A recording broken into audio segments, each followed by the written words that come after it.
नमो सिद्धाय ओम नमो नारायणाय ओम नमो सुमध्याय ओम नमो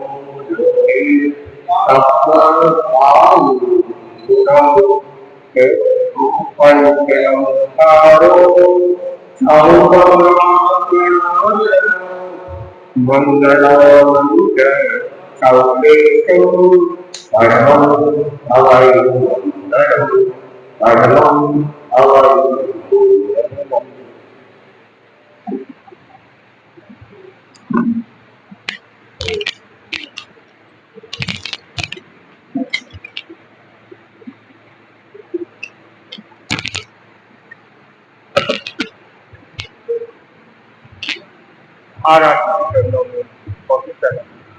परम परम पावन आचार्य के चरणों में मुनि नितिन कुमार स्वामी के चरणों में उपस्थित धर्म प्रेमी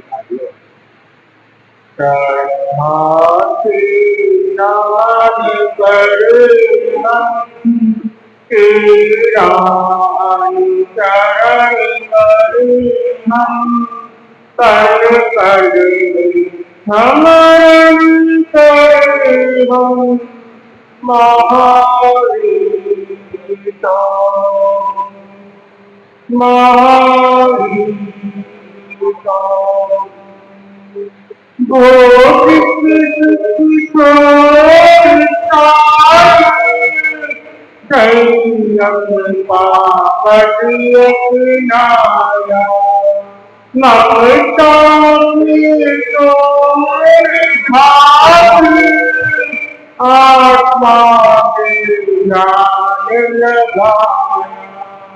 जग को परिवार बनाया तूने काबिज मिटाया करुणा का रस बरसाया महावीर समता भावना तुमने संदेश दिया बीज तुमने उपदेश दिया तो संसार जगाया मन पावन जन को मिटाया भूले को कद दिखलाया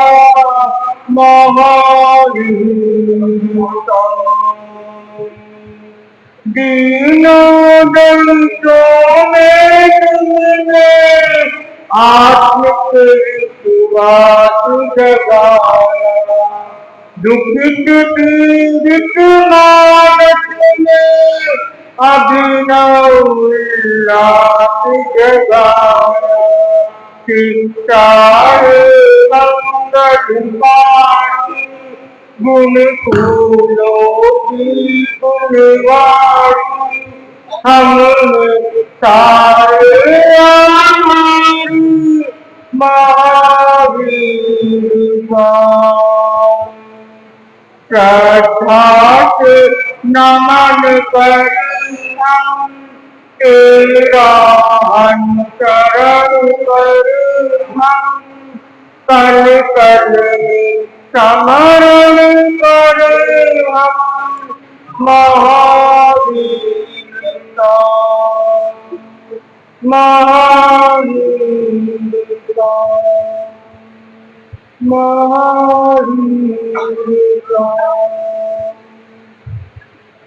आज प्रदूषण पर पांचवा दिन केंद्र के निर्धारित से अनुगत चेतना होती अनुगत आचार्य जब लोग दर्शन करने आते थे तो गुरुदेव ने सोचा हमें कुछ देना चाहिए वो हमारे कहाँ पास दर्शन करने आते हैं हम उन्हें क्या देंगे, कुछ नहीं देंगे। तो आचार्य तुलसी ने चिंतन मंथन किया। वो आते हैं, ना हम उन्हें कुछ दे पा रहे हैं, ना उनके जो हमारे पास है हम कुछ ना कुछ उनको दे, और हम उन्हें कोई ऐसा राह दिखाए कि वो अपने आगे बढ़ने के संसार में रहते भी अपना कल्याण कर सके और अपने नियमों में बंधे रहे। तो उन्होंने खूब चिंतन किया। चिंतन करने के बाद उनके मन में एक छोटी सी भावना जगी, क्यों ना हम इनको छोटे छोटे त्याग करवाएं कि त्याग में भी बन जाए, निर्दिष्टता में भी और अनुवृत्ति भी बन जाए।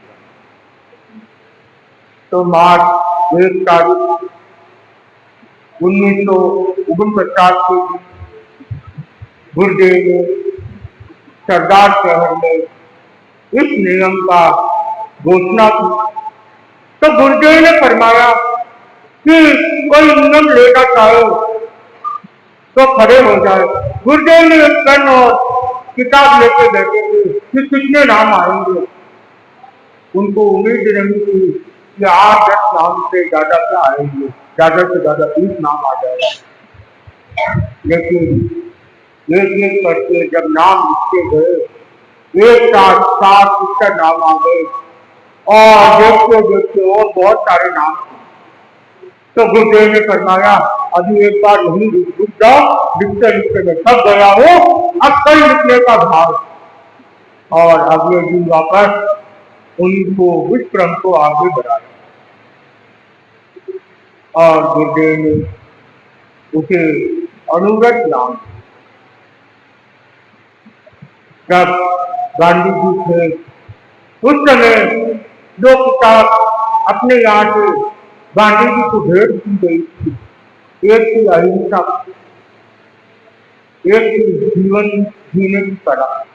ये दोनों किताबें जब गांधी जी को भेंट करी गई थी तो गांधी जी ने उस किताब को पढ़ के बोला कि अपने दोनों की सोच एक जैसे है। मैं उस महान आत्मा से मिलना चाहता हूँ, महान आदमी से मिलना चाहता हूँ जो वो इतनी कम कर रहा है अहिंसा के लिए। लेकिन उसने अपने 13 पद के आचार्य की सीमित बिहार चतुर्मास होते थे, बाहर राजस्थान के बाहर जाना नहीं हुआ, तो वो दिल्ली कभी जाना नहीं हुआ उनका। तो गांधी जी के मन में ले गई कि मैं आचार्य संस्कृत से कभी मिला नहीं। लेकिन गुरुदेव ने अपने किसने लिखा है कि मैंने गांधी जी से मिला नहीं, लेकिन हमारे दिल कहीं ना कहीं मिलते थे, हमारी सोच मिलती थी और हमारी अहिंसा की यात्रा मिलती थी। एक बार गुरुदेव जब दिल्ली पर आ गए तो नेहरू जी से भेंट करने गए। नेहरू जी ने उनको बैठा दिया। थोड़ी देर उनके लोगों ने, नेहरू जी के लोगों ने कहा क्या बैठ जाओ, नेताजी जी कुछ देर में आने वाले हैं। नेहरू जी आए, उनके दर्शन हुए। बोला सन्यासी जी बोलो आपको क्या चाहिए, कौन सी जमीन चाहिए, कहाँ की जमीन चाहिए थी। तो गांधी जी आचार्य की कुर्सी ने कहा ना तो हमें जमीन चाहिए, ना कोई मठ बनाना है, ना तो हमें कोई जगह बस चाहिए, हमें तो सिर्फ पूरी देश की बुराइयां लेने आए हैं। तो हमारे पास एक छोटा सा अनुव्रत है, तो उस अनुव्रत के कुछ नियम है, अगर आप इस नियमों को अपने राज्यसभा में लागू कर दे तो ये देश सुधर जाएगा। तो आचार्य तुलसी की ये बात सुनकर नेहरू जी ने कहा हमारे पास जो भी सन्यासी आता है वो तो अपनी मांग लेके आता है कि हमको इतने रुपए चाहिए, हमको उस जगह पे जमीन चाहिए, उस जगह पे मंदिर बनाना, अपना भवन बनाना है और अपनी कुटिया बनानी है। ऐसे ऐसे लोग आते हैं। इस बार पहली बार कोई ऐसा शख्स आया है जो ना वोट चाहिए, ना नोट चाहिए, ना कोट चाहिए। इनको तो जब उनकी कोट का बुराइयां चाहिए। ऐसा पहली बार कोई संत हमारे पास आया। नेहरू जी ने कहा कि हम अगर आप थोड़े दिन पहले आते तो हमारे संविधान में ये लागू कर दिया जाता, अब तो संविधान बन चुका है, लेकिन हम मैं कोशिश करूंगा कि अनुव्रत को भी इस राज्यसभा में लिया जाए। अब अनुव्रत धीरे धीरे भगवान आचार्य की तुलसी ने बहुत जोर दिया इससे, और धीरे धीरे सब जगह जाने लगे अपनी यात्रा। वह गुरुदेव ने सोचा यहाँ रहने से अपना अनुव्रत पूरे देश में नहीं फैलेगा, अगर अनुव्रत को पूरे देश में फैलाना है तो हमें यात्रा करनी पड़ेगी। गुरुदेव के सामने सबसे पहले यात्रा कलकत्ता की थी। पहले कलकत्ता की यात्रा करना चाहते थे, किसी कारण हो नहीं पाई, फिर दूसरी बार में वापस कलकत्ता की यात्रा होती। कलकत्ता की यात्रा करने के बाद गुरुदेव वापस राजस्थान पधारे। राजस्थान से फिर आगे बम्बई की यात्रा करनी थी और बम्बई से आगे साउथ की यात्रा करनी। अब अनुव्रत को देश में फैलाना हो, कैसे अपना माल बेचना हो, जब तक आप लोग बोलोगे नहीं, बात करोगे नहीं, तब अपना माल बिकेगा। बोलने वाले के तो बूंदे गिर जाते हैं, नहीं बोलो तो सोना भी पड़ा रह जाता है, कोई खरीदने वाला सोना भी खरीदने वाला नहीं आता है। तो गुरुदेव ने भी यही सोचा कि अब मेरे को अनुव्रत को आगे बढ़ाना है तो मुझे यात्रा करनी पड़ेगी, चाहे कुछ भी हो जाए, अब मुझे यात्रा करनी। यात्रा निश्चित हो चुकी है। यहाँ से बॉम्बे पधार चुके थे गुरुदेव, चतुर्मास बॉम्बे बढ़ने के बाद किसी कारण साउथ की यात्रा रुक गई, वापस राजस्थान आना। ऐसे करते करते गुरुदेव ने साउथ की यात्रा पूरी करी, कन्याकुमारी तक भी पहुंच गए और वापस पूरे भारत पंजाब तक भी पहुंचे, पंजाब हरियाणा। गुरुदेव ने अब साधु संतों को भी साउथ की यात्रा के लिए भेजते और थोड़ा सा प्रेरणा देती कि अनुव्रत का काम करो, आप अनुव्रत का काम करो। कोई आंदोलन छूटता है, थोड़े दिन चलता है और बंद हो जाता, लेकिन आचार्य तुलसी ने जो सपना देखा था उसे पूरा करना था, तो उन्होंने पूरा जोर लगाया और पूरे संघ को भी एक प्रेरणा दी, अनुव्रत आप काम करो और अनुव्रत ही बनाओ। एक बार गुरुदेव हरिजन मोहल्ले में जाने वाले थे, तो श्रावक समाज सामने आके खड़ा हो गया, गुरुदेव आप हरिजनों की मोहल्ला में कैसे जा सकते हो? तो गुरुदेव ने फरमाया तो जैन धर्म कोई जात पात को नहीं देखता है, वो तो सिर्फ ये देखता है कि वो आदमी कैसा है, उसका खान पीन कैसा है, उसे सुधारना है आदमी, ये देखते। गुरुदेव ने विरोध होने के बाद गुरुदेव मोहल्ले में पधार गए, अपना प्रवचन दिया, अपना वो कोर्स देके लोगों को प्रेरणा दी और अनुव्रत बनाना चाहे। गुरुदेव कोई ऐसी जगह नहीं जहां गुरुदेव यही पढ़ाते। गुरुदेव के बाद महाप्रज्ञ जी ने उसके ध्यान दिया और अब महासमंद जी उसके ध्यान दे रहे हैं कि अनुव्रत को जितना हो सके उतना आगे बढ़ाया। अनुव्रत में लगभग 11 नियम बताए गए। उसमें सबसे पहला होता है कि हम किसी की हत्या ना करें, ना किसी को हम सताए, ना हम आत्महत्या करें। हम किसी प्राणी को ना तो सताना चाहिए, ना तो उसे मारना चाहिए, चाहे कंचन हो, जितना हो सके बचना। अनजाने में हो जाए वो बात अलग होती है, लेकिन जान किसी प्राणी को नहीं मारना चाहिए। और गुरुदेव ने नशा मुक्ति के भी बहुत काम किया। गुरुदेव चाहते थे कि शराब बंद हो जाए, नशा मुक्ति हो जाए, दुनिया एक भारत नशा मुक्ति की भारत हो जाए। गुरुदेव ने खूब काम किया। गुरुदेव आचार्य माँ से मंजूरी फरमाते हैं, आज पर आदमी कमाता कम है और नशे में ज्यादा डालता। जब वो आदमी कमाता कम है और नशे में डालता है, जब खाने के लिए रोटी की नसीब नहीं होती, तो फिर घर में लड़ाई झगड़ा होना स्वाभाविक है, मारपीट होना स्वाभाविक है। नशे में आदमी क्या कर लेता है, कुछ पता ही नहीं चलता। अभी कुछ दिन पहले मैं पेपर पढ़ रहा था, पेपर में आया एक भाई, बड़ा भाई घर से बैठा था, छोटा भाई दारू पी के आया था, नशे में पूरे दुख था। वो आया बड़े भाई से पूछा, आपने खाना बनाया क्या? तो उसने बोला खाना तो बनाया नहीं। गुस्से में आया, ये खाना तो बनाना चाहिए, तुमने खाना क्यों नहीं बनाया? भाई ने बोला आज मेरे ठीक नहीं है, मैंने खाना नहीं बनाया। कहाँ से पता नहीं, कुल्हाड़ी ली, उसका गर्दन काट। नशे में उसे एक ही पता नहीं होता है कि मैं क्या कर रहा हूँ। बाद में कक्षा ने कि क्या फायदा, लेकिन आचार्य तुलसी ने और आचार्य महासमुंद जी यह भी इतना जोर देते कि अहिंसा यात्रा पूरी भारत लगभग भारत के हर कोने में, विदेशों में भी जाके आई। गुरुदेव 3 नियम बताते थे, अहिंसा, नशा मुक्ति और वो गुरुदेव 3 नियम बताते, सद्भावना, नशा मुक्ति और नैतिकता की ये 3 बातें लेके पूरी देश विदेशों में भी गुरुदेव यात्रा करते हैं। कितने कितने लोगों को क्या करवाया।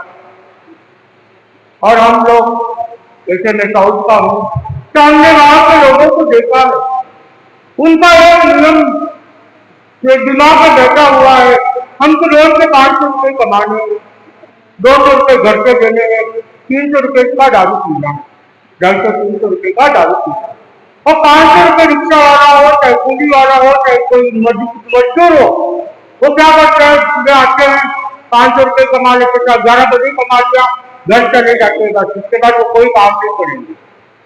घर चला गया, 200 रुपये पत्नी को दे दिया और 300 रुपये का कुछ खा के हो जाता है। जब उनके कभी कभी काम नहीं मिलता है, उनकी पत्नियां तक कान के नाक की तक चीनी भी गिरवी रख देती है, 100 रुपये 200 रुपये के लिए, और नाक की चीनी भी गिरवी रख दी।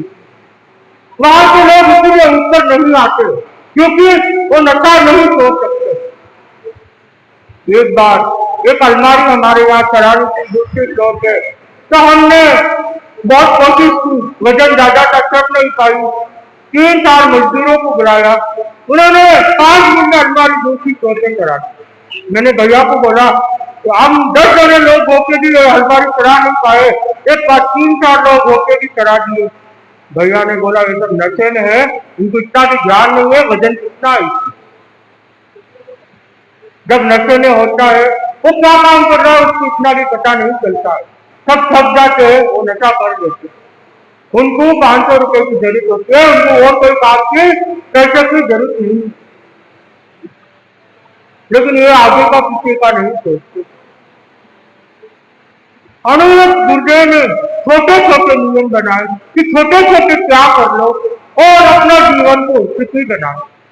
ये सिर्फ जैन धर्म के लिए नहीं है, 13 पंथियों के लिए नहीं है, ये तो हर कोई नियम ले सकता, नशा मुक्त हर कोई हो सकता। यहाँ इतनी सारी बहनें रहती है, अगर इनसे पूछ लिया जाए किसी के गुटखा खाने का त्याग है तो वो बोलेंगे नहीं है, बहुत कम होंगे जिसके होंगे, बाकी उनके नहीं है। कोई किसी को पूछ ले शराब पीने का त्याग है, त्याग नहीं है। आप त्याग कर लेते तो आपको उसका धर्म हो जाता, क्यों आपको यूज करते ही नहीं हो। श्रावक जितने रहते बहुत से यूज नहीं करते, लेकिन त्याग बहुत कम से होते।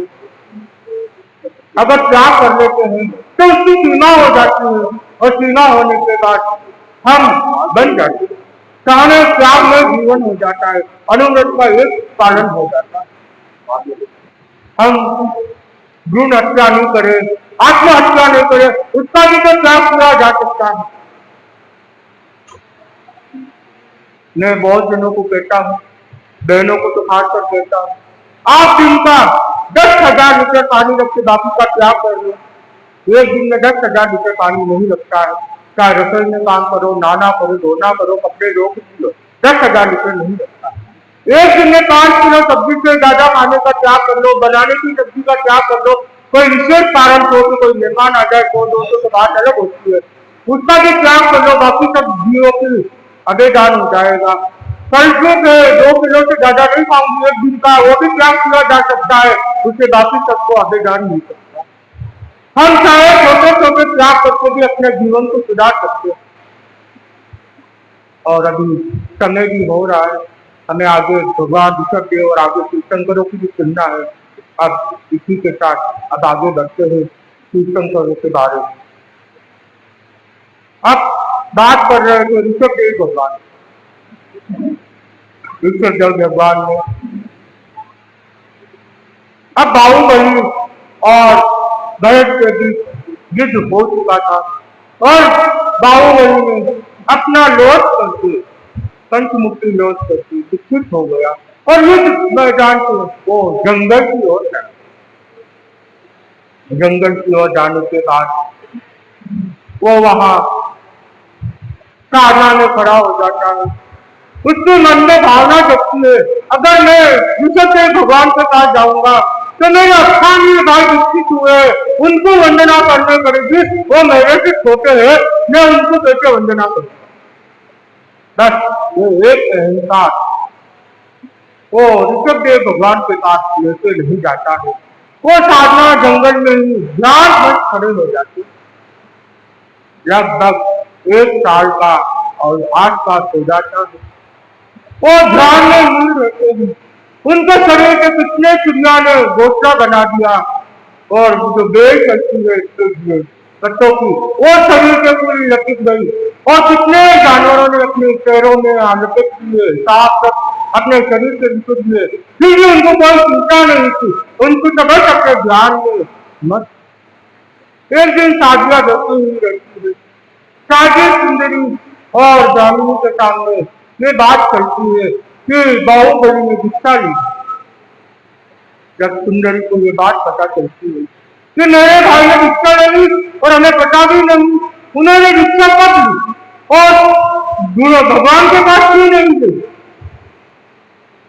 भगवान के पास आके भगवान के पास भिक्षा लेते और भिक्षा अगर उन्होंने ले ली उसके बाद भी क्या आ सकते थे, क्या बात हो गई, क्यों नहीं आए। अब उनके मन में प्रश्न उठने लग गए। साधी थी, दोनों साधिया भगवान के श्री चरणों में कौन जाती है, भगवान से प्रार्थना करती है, भगवान को केवल जाने की उनको पता ही था कि दोनों क्यों आई। भगवान बोल देते हैं कि तुम्हारा भाई विकसित हो गया है, उसे अहंकार। तो दोनों बहनें पूछती है, 1 साल की कठोर तपस्या करने के बाद मुझे केवल ज्ञान क्यों नहीं प्राप्त हुआ। तो भगवान फरमाते हैं कि उनमें केवल ज्ञान कैसे प्राप्त होगा, वो अहंकार के शिखर से खड़ा हुआ है, अहंकार के हाथी पे बैठा हुआ है। जब तक वो अहंकार के नीचे नहीं उतरेगा उसे केवल ज्ञान प्राप्त नहीं होगा। भगवान ऋषभ देव फरमाते, अब समय आ गया है, अब तुम दोनों बहनें जाओ और अपने भाई को उस अहंकार के नीचे उतारो और उसे केवल ज्ञान प्राप्त होगा। जब दोनों बहनें जंगल की ओर भगवान की आज्ञा लेके जंगल की ओर आगे बढ़ती, भयंकर बड़ा जंगल और साधिया दोनों धीरे धीरे आगे बढ़ते बढ़ते वह पहुंच जाती है जहाँ बाहुबली साधना में लीन हुई। जब साधना करने लग जाते देखते हैं वो आवाज देती है, भैया वंदना करती है, वंदना करने के बाद आवाज देती है, भाई महाराज, भाई महाराज, भाई महाराज। भाई महाराज तो अपने हाथ में ध्यान में लीन, इन्हें कोई बात की चिंता नहीं। जब दोनों बहनें कहती है, भाई महाराज हाथी से नीचे उतरो, आप हाथी से नीचे उतरो। अब बार बार अभिप्रेक्षा करती है कि आप हाथी से नीचे उतरो, आप हाथी से नीचे। जब धीरे धीरे आवाज कान के अंदर गूंजने लगती है कि हाथी से नीचे उतरो, हाथी से नीचे, बाहुबली कहता है तो मेरी बहनों की आवाज आ रही है, मेरी बहन तो शादियां बन गई, यहाँ कैसे आ गई दुनिया, ये तो दोनों मेरी बहन की आवाज। लेकिन फिर चिंतन करता है कि बहन क्या कह रही है, शादियां बन गई और झूठ बोली जा रही है, असत्य बोली जा रही है कि हाथी के नीचे उतरो, हाथी के नीचे उतरो। मैं कहा हाथी में बैठा हूँ, मैं तो साधना में हूँ, ध्यान कर रहा हूँ, ध्यान की अवस्था। फिर भी उनका अनुप्रेक्षा चालू रहता है। वो बार बार वही कहती है, भैया हाथी से उतरो नीचे, भैया हाथी से नीचे। अब वो उस चिंतन में लग जाता है, ये बहने ये क्या करेंगी, और शादियां होकर असत्य वर्ड बोल तो नहीं सकती, कहीं ना कहीं नहीं। वो चिंतन करते करते करते अपना चिंतन अहंकार की चोट लग जाती है। हाँ, मैं तो अहंकार से हाथी पे चढ़ा हुआ हूँ, मेरी बहनें कह रही है अहंकार की हाथी से नीचे उतरने की। जब ये बोध हो जाता है कि मैं अहंकार से हाथी से नीचे उतरूं, अब छोटे हुए तो क्या हुआ, संयम परिवार में तो वो मेरे से बड़े हैं, नेट बंद ना करूंगा तो मेरे कोई फर्क नहीं पड़ेगा। बस इतना सोचता है और ध्यान छोड़ के अपनी बहनों को कहता है, मैं हाथी के नीचे उतर चुका हूँ, अहंकार के हाथी से नीचे उतर चुका हूँ। बस बहनों का काम पूरा हो गया, वो अपने ठिकाने पहुंचती है वापस, और यहाँ पे बाहुबली की भगवान के दर्शन करने के लिए आगे बढ़ते आगे बढ़ते बढ़ते ही उन्हें केवल ज्ञान की प्राप्ति हो जाती। और आप भरत, उसका एक नियम होता है, जब तक अपना राज्य पाठ संभालते तो 1 घंटा और काठ का महल बनाया हुआ रहता है, वहां देव जाता है और अनुप्रेक्षा करता है, मैंने आज पूरा दिन क्या किया, मैंने कितना दिल दुखाया, कितनी कष्ट पहुंचाया, वही बात है घूमता रहता। उसके बाद उसके मन में ये भावना भी जग जाती है कि मैंने भाइयों को बहुत तकलीफ दी, मैंने मेरे भाइयों का राज्य क्यों नहीं दिया, मैंने मेरे भाइयों को विकसित के लिए आगे बढ़ा दिया, मैंने बहुत बड़ा पाप किया है, मैंने मेरे भाइयों का राज्य ले लिया। ये चिंतन करता है, वो अनुप्रेक्षा करता है, अनुप्रेक्षा करते करते करते उस काठ के महल में बैठे बैठे ही उसे केवल ज्ञान की प्राप्ति हो जाती। केवल ज्ञान प्राप्त होने के बाद अब भगवान का निर्माण का समय आ जाता है।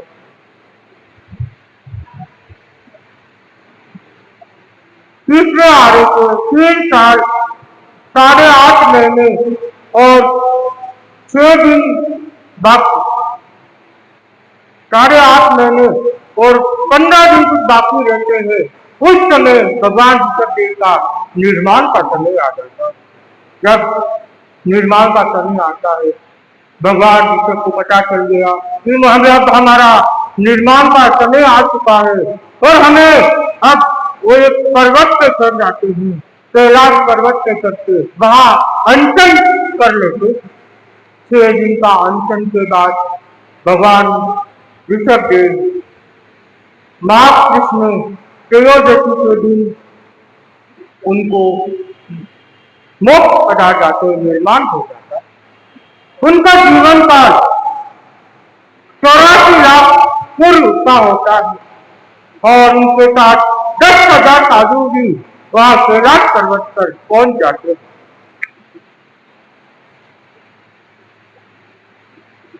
और अब उनके लगभग 84 गंधर होते हैं, केवल ज्ञानी 20,000 केवल ज्ञानी होते हैं, साधु 84,000 साधु होते हैं, उसमें से प्रमुख ऋषभ सेन को प्रमुख बनाया जाता है। साधिया 3 लाख साधिया होती है, ग्रामीण से प्रमुख बनाई जाती है। श्रावक 3,05,000 होते हैं और श्राविका 5,54,000 होते हैं। ऐसा उनका शासनकाल का उनका शासनकाल यही खत्म होता है। अब हम आगे बढ़ते हैं अजितनाथ प्रभु से।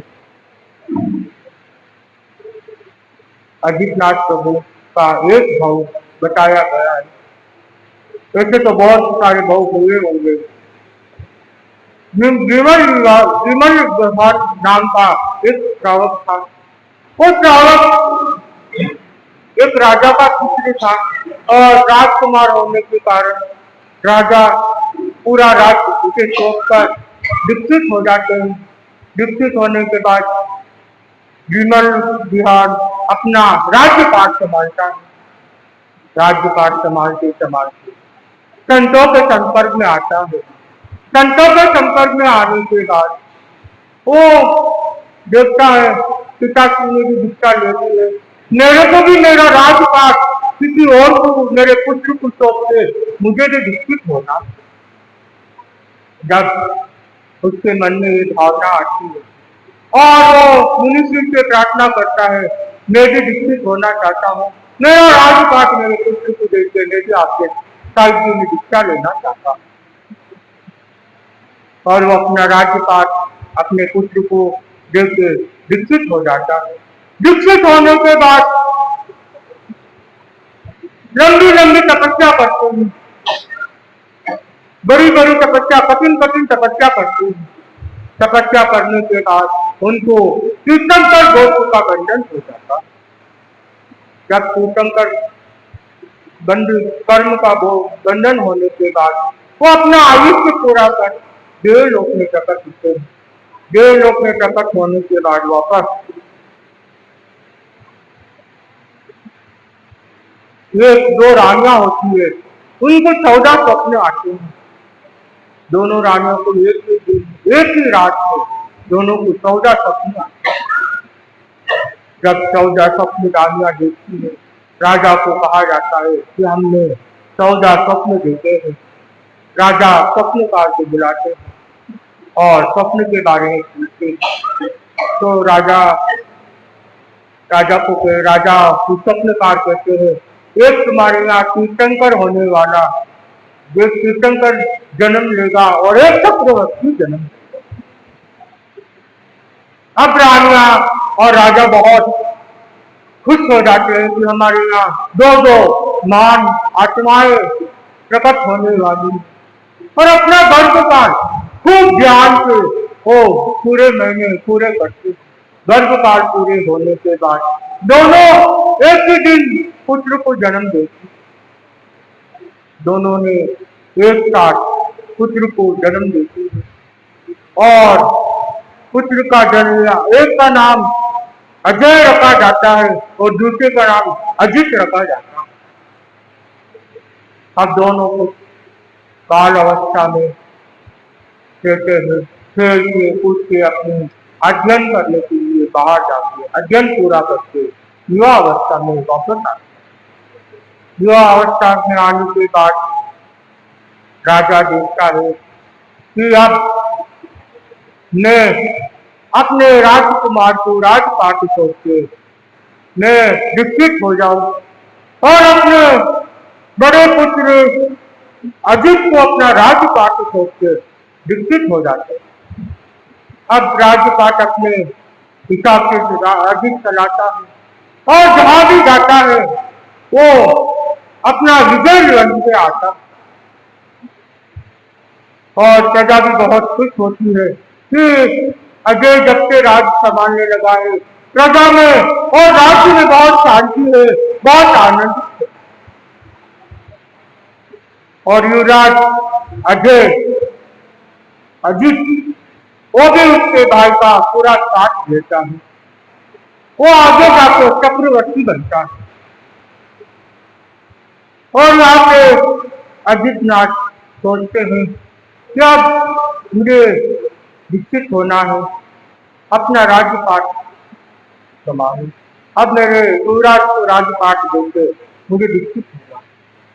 लेकिन जब तक कर्म मुझे में नहीं आते हैं तो तब तक कोई विकसित ले भी नहीं सकता। तो फिर आगे और राज्यपाट को संभालता है। और जैसे ही एक साल शेष रहता है विद्या का, तो देवता प्रकट होते हैं। देवता कहते हैं, प्रभु अब समय आ चुका है आपको दीक्षित होने का, आप दीक्षा लेने की तैयारी करें, वसीदान की तैयारी। जब वो राजपाट अपने युवराज को सौंपते और राजपाट युवराज को सौंपने के बाद दीक्षित वसीदान देना चालू कर देते और एक साल तक वसीदान देने के बाद वो वहां से दीक्षा लेने के लिए बाहर गांव के बाहर चले जाते हैं। गांव के बाहर दीक्षित होते अपनी साधना में होने लगते। यहाँ पे युवराज अजय अब चक्रवर्ती बनने वाला था। वो आगे जाके गांव जाके शहर जाके अपने राज्य में घूम के अपना दीर्घ विजय बन के आता है और चक्र उसके महल में प्रवेश करता है। उसके बड़ा पुत्र का नाम सागर होता है। बड़ा पुत्र के लगभग 60,000 पुत्र होते हैं और चक्रवर्ती अपना सब अच्छी तरह से चलता है। तो सागर सोचता है, मेरा पिता चक्रवर्ती है, मेरा पिता इतना बड़ा है, 6 खंड का राजा है, तो मैं ऐसा करूं कि मेरे पिता के लिए हर एक नया कुआं खोदूं और कुएं के हर नए कुएं का पानी रोज का रोज पिया। ये जब सोचता है तो वो कुएं खोदने के लिए चला जाता है और जैसे जैसे रोज एक कुआं खोदता है, पानी निकालता है और चक्रवर्ती से पानी पिलाता है। और यहाँ पे चक्रवर्ती को वैराग्य की भावना जग जाती है। तो सागर को कहता है, अब मैं दीक्षित होना चाहता हूँ और वो भी दीक्षा ले लेता है। अपना राज्य सागर को सौंप देता है। अब सागर अपना राज्य पाठ संभालता है। तो राज्य पाठ संभालते हुए उसका पुत्र कहता है, मैं अपने पिताजी के लिए हर नया कुआं खोदूं और मैं उनको पानी पिलाऊं। और वो हर रोज एक कुआं खोदता है, पानी लाता है, पानी पिलाता। एक दिन एक कुआं खोदने के लिए जाता है तो उस कुएं के आसपास शाम का नाग का बसेरा रहता है, नाग का घर रहता है। तो नाग देवता प्रकट होते हैं, उनसे मना करते हैं, यहाँ पे कुआं मत खोदो, यहाँ पे कुआं मत खोदो। वो उनकी बात नहीं सुनता है और कुआं खोद देता है। अब नाग देवता के पास पहुंच जाते हैं।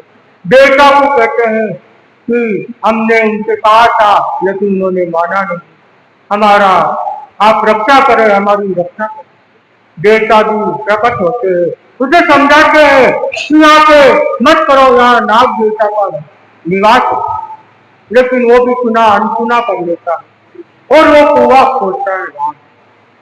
जब देवता क्रोधित हो जाते हैं और पानी उतना निकाल देते हैं, जितने भी लोग वहां पे थे सब उसमें डूब के मर जाते हैं। अब वहां पे सागर इंतजार कर रहा है, मेरा पुत्र अभी तक आया नहीं है, पानी में से मेरा पुत्र आया नहीं। अपनी प्रजाएं उसकी रक्षा कर नहीं पाती है। फिर वो सागर खुद ढूंढने निकलता है, मेरे पुत्र को देख के आओ। जब सागर जाता है, एक बुढ़िया वहां बैठी रहती है, बुढ़िया पूछती है, रोती रहती है। तो बुढ़िया को कहती, वो सागर पूछता है, क्या हुआ माता जी, अब क्यों रो रहे हो? तो कहता है, मेरा पुत्र इस संसार से चला गया, इसलिए मुझे बहुत दुख हो रहा है। सागर कहता है, आने वाला तो जाएगा, तू दुखी होती हो, ये कोई बड़ी बात नहीं है, तुम हिम्मत रखो, मैं तुम्हारे साथ हूँ, तुम हमारे महल में चलो, मैं तुम्हारा ध्यान रखूंगा। लेकिन बुढ़िया कहती है, कहना बहुत आसान होता है, लेकिन खुद से जीतती है तब पता चलता है। तो अजय कहता है, सागर कहता है, ऐसी कोई बात नहीं होती है। अगर हमारे साथ ऐसा हो जाए तो मैं तो धैर्य रखूंगा, ऐसे रोना धोना नहीं करूंगा। तो बुढ़िया अपने असली रूप में आती है, उसकी घर की कुछ देरी होती है वो, और अपने असली रूप में आके कहती है कि तुम्हारा बेटा इस कुएं के अंदर डूब चुका है, मर चुका है। ये सुनते इसे बहुत बड़ा घात लगता है, लेकिन वो हिम्मत रख के अब कहता है अब मुझे इस संसार में नहीं रहना है, और वो भी वैराग्य की भावना जग के अपने बड़े पुत्र को राजपाट करके वो भी अजितनाथ के साथ विकसित, अजितनाथ के सामने विकसित हो जाता है। अजितनाथ प्रभु को केवल ज्ञान प्राप्त हो जाता है कि उसकी स्थापना करते हैं और शंकर बन जाते। उसके बाद निर्माण, उनका निर्माण भी हो जाता है।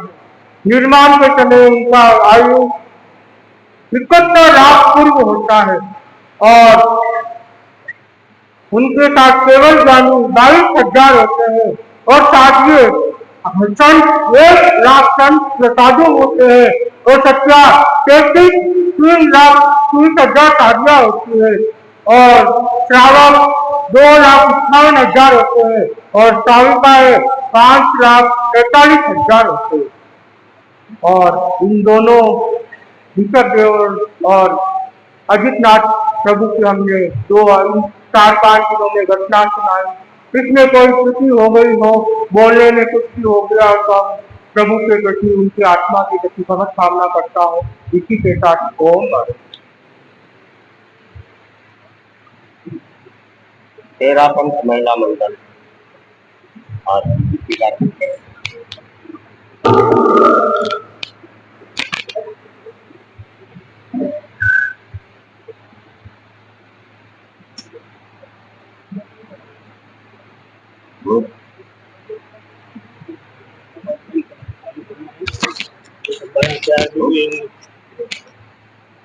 माइक बंद है, फिंगर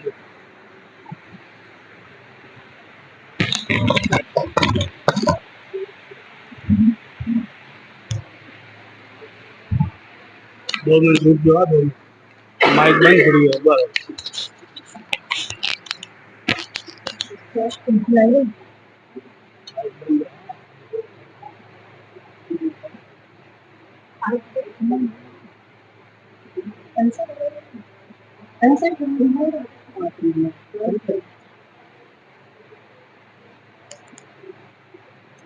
अणुव्रत की इस महाज्योति से जीवन को चमकाए, हम अणुव्रत को अपनाए, हम अणुव्रत को अपनाए। छोटे छोटे नियम आत्मनिक अपनाओ जग भाई, नैतिकता की अलख जगाकर पाओ प्रतिभा छाई, पाओ प्रतिभा छाई। मत खोलो नाई नफरत की बंधन को गिराए, हम अणुव्रत को अपनाए, हम अणुव्रत को अपनाए।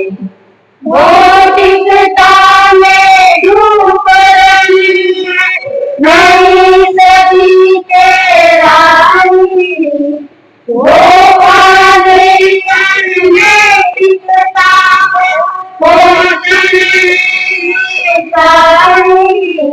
होत रहे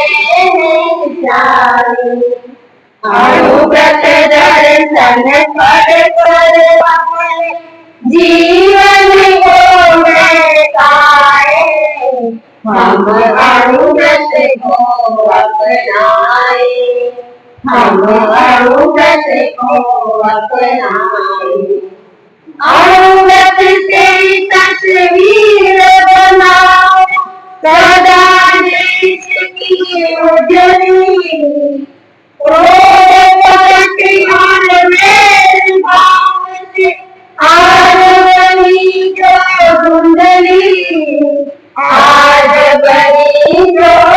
उजली आध्यात्मिकता के रूपों में नई चेतना लाए, हम अमृत को अपनाए, हम अमृत को अपनाए।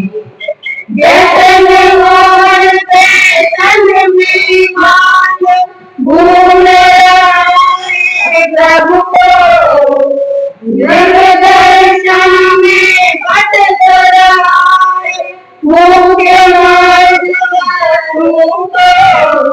मुख्य मार्ग को तुलसी अमृत में मोदी साथ साथ गाए, हम अमृत को अपनाए, हम अमृत को अपनाए। अमृत की महादोषित जीवन को चमकाए, हम अमृत को अपनाए, हम अमृत को अपनाए।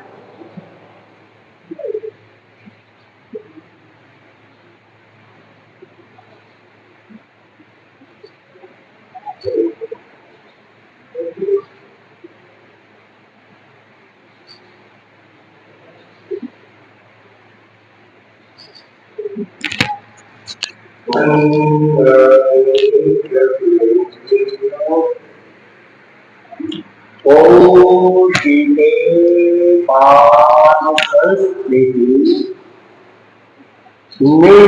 निर्विशेष मनस्काय श्री वीरस्वामिनो नमः। मीतरा पुरुष भगवान महावीर को सबकी वंदना। वीतरागता के महान साधक महातपस्वी युग प्रधान आकर की महासमय की सबकी वंदना। मुनि उपस्थित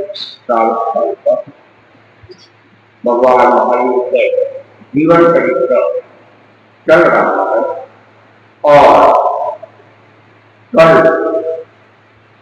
भगवान महावीर का 26वां पूरा हुआ और प्राणक लोक के भगवान देवानंदा को कुर्सी के अंदर वे चयनित हो गए थे और जैसा कि तीर्थंकर भगवान को होते हैं, एक महान पुण्यशाली आत्मा होती है और उनका जन्म भी कहाँ होता है, किन परिवार में होता है? क्षत्रिय परिवार। ऐसा नियम है क्या? भगवान ऋषभ का हुआ था क्या? भगवान ऋषभ का जन्म क्या क्षत्रिय परिवार में हुआ था?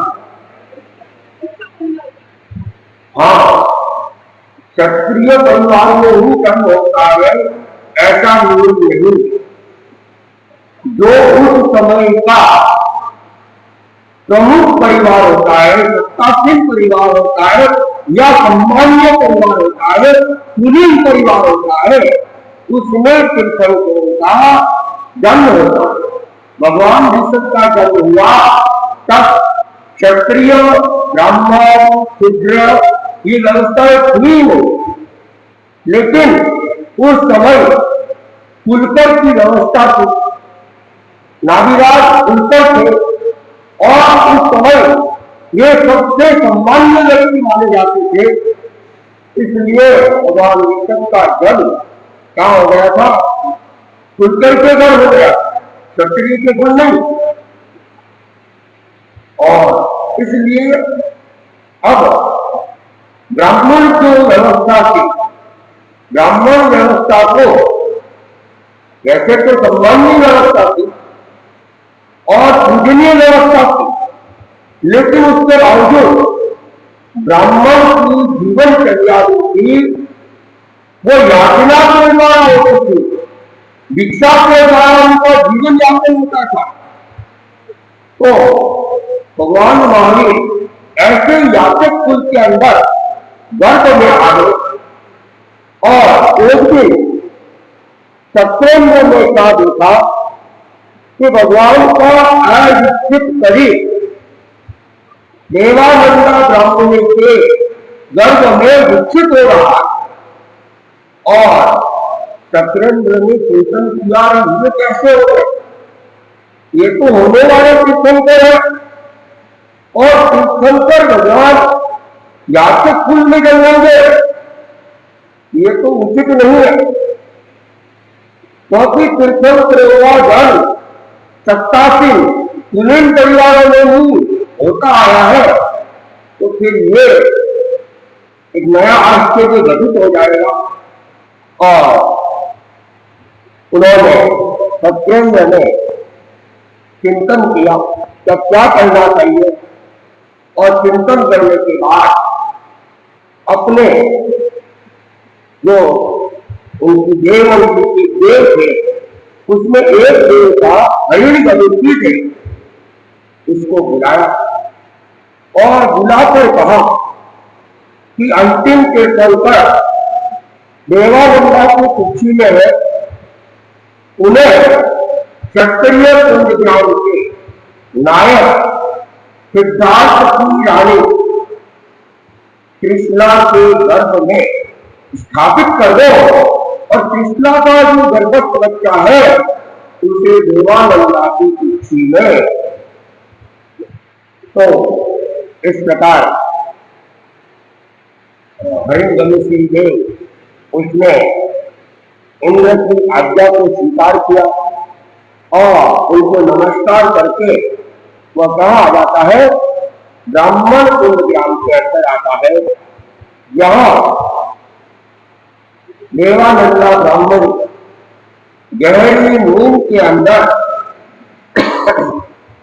सो रही थी और गर्भ काल के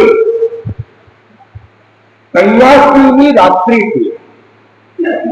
इसमें कहीं कहीं फर्क आता है, क्या आता है, सही क्या है, सही क्या है, कन्याश्री या कन्याश्री?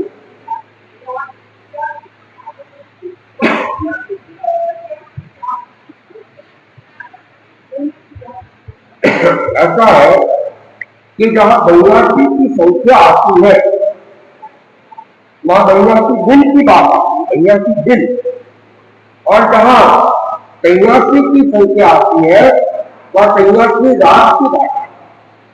अब आओगे दिन के बाद ही तो रात आएगी, दिन के बाद रात आती है, लेकिन रात के बाद भी दिन आती है। तो भगवान महावीर का जो गर्भ में अंतर हुआ था वो रात्रि में हुआ, तो रात से फिर गिनती चालू होगी, रात से गिनती चालू होगी तो रातें ज्यादा हो जाएगी, दिन कम हो जाएंगे, दिन से गिनती चालू करेंगे तो दिन अधिक हो सकते हैं। तो भगवान महावीर का बीच जो गर्भ में आया था तो मध्य रात्रि के समय गर्भ में आया था, तो उस रात को गिनने से कन्याश्री रात्रि आ जाती है, तो भैया की दिन आता है वो भी अपने आप में ठीक है। तो अब वह हरिणी की देव वह देवानंदा ब्राह्मणी के पास में आती है, पास में आते हैं और भगवान से अनुज्ञा प्राप्त करते हैं कि हम उनसे मैं आपके गर्भ का कारण कर रहा हूं, आप मुझे आज्ञा प्रदान करें। भगवान के जीव को देवता नमस्कार भी करते हैं और उसके बाद देवानंदा ब्राह्मणी को अवस्थापिनी निद्रा के अंदर लीन करवा देते हैं, और वह अवस्थापिनी निद्रा अपने आप में बहुत गहरी निंदा होती है। और उस नींद में क्या होता है क्या नहीं होता है। एक तरह से वर्तमान की भाषा में क्या कहते हैं, उनको बेहोश कर दिया जाता है।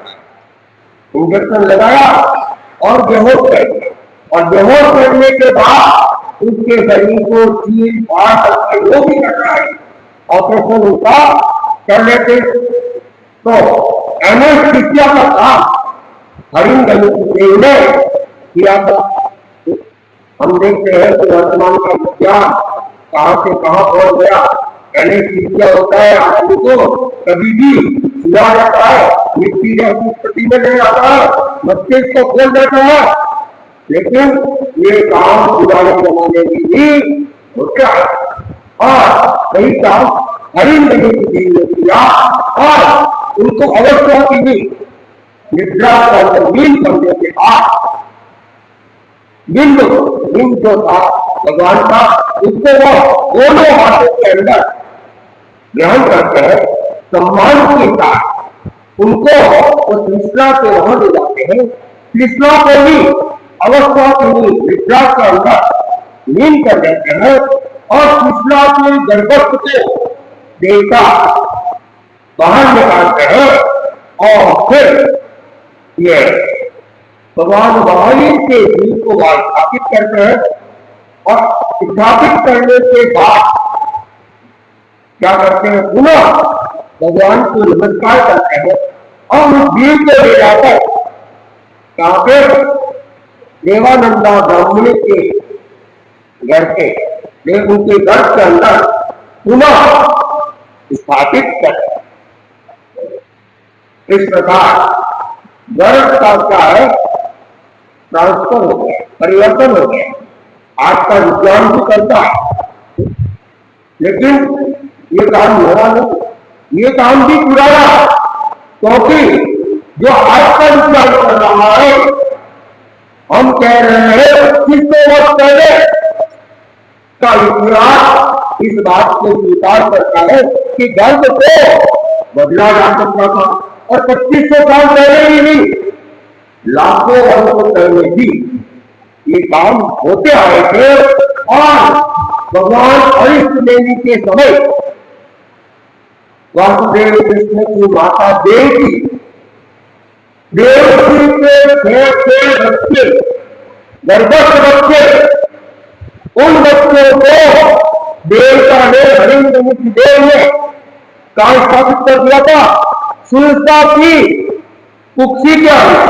और सुलता के जो मृत पुत्र हो रहे थे, उन मृत पुत्रों को ला के देवकी के गर्भ में, और देवकी जिनको जन्म दे रही थी, वे तो मरे हुए बेटे ही थे, जिसे कंस मार मार के खुश हो रहा था।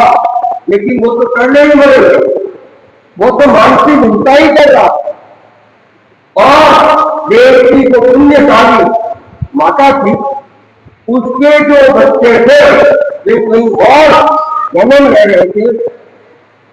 इसीलिए बाद में जब बच्चों की एक पूरी स्टोरी है, मैं उसको नहीं जाऊंगा, लोगों के बोले में देवकी की आते, और देवकी को लगता है ये बार बार एक ही ग्रुप आ रहा है, क्या मेरी इस जानकार के अंदर संतों को बेहतरी भी नहीं मिल रही है, शंका होगी।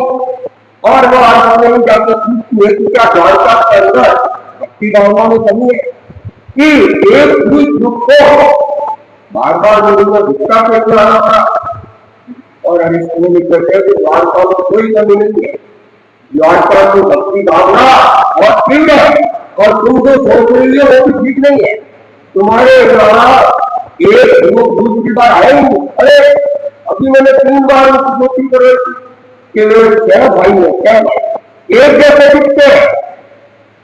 और बड़ा आश्चर्य हो गया देवती को, अरे ऐसी कौन पुण्यशाली माता है जिसको इतने सुंदर और रूपवान बेटे, शक्तिशाली बेटे, और जितने बेटे को भिक्षा किया करती। और इसको कहते हैं ये मूलत तुम्हारे ही बेटे थे, जो सुलता के गर्भ में उन्होंने स्थापित होने के बाद वहां पे जन्म लिया था और तो एकदम उसके बेटी की भावना बदल जाती है। फिर शोक भी करने लगते कि इतने इतने बेटे होने के बाद एक ही बेटे का लालन करे मैंने नहीं किया। तो उधर होते कृष्ण का जन्म हुआ, यशोदा को पैदा किया गया, मैं तो खाली की खाली। तब वो खूब शोक करने लगती है और फिर वासुदेव कृष्ण देवता को आह्वान करते हैं, देने की तपस्या करते हैं और देवता के योग से और भाई होता है, आत्मा कृष्ण देवती के और भाई जो गजसु कुमार के रूप में प्रकाश रहा। तो यहाँ पर भगवान को क्या किया गया, गर्भ का संग्रहण किया गया, एक गर्भ से दूसरे गर्भ के अंदर स्थापित किया गया और उसके बाद और कहते ये दिन अशोक कृष्णा तेरस की बात थी। अशोक कृष्णा तेरस के रात को इन्हें कार्य हुआ था और उसके बाद क्या होता है, जब गर्भ का परिवर्तन होता है तो कृष्णा भी क्या देखती है, स्वप्न देखती है। कितने स्वप्न देखती है? 14 स्वप्न देखती और कौन देखते? देवानंदा भी स्वप्न देखते। कितने स्वप्न? 14 स्वप्न। लेकिन देवानंदा स्वप्न को जाते हुए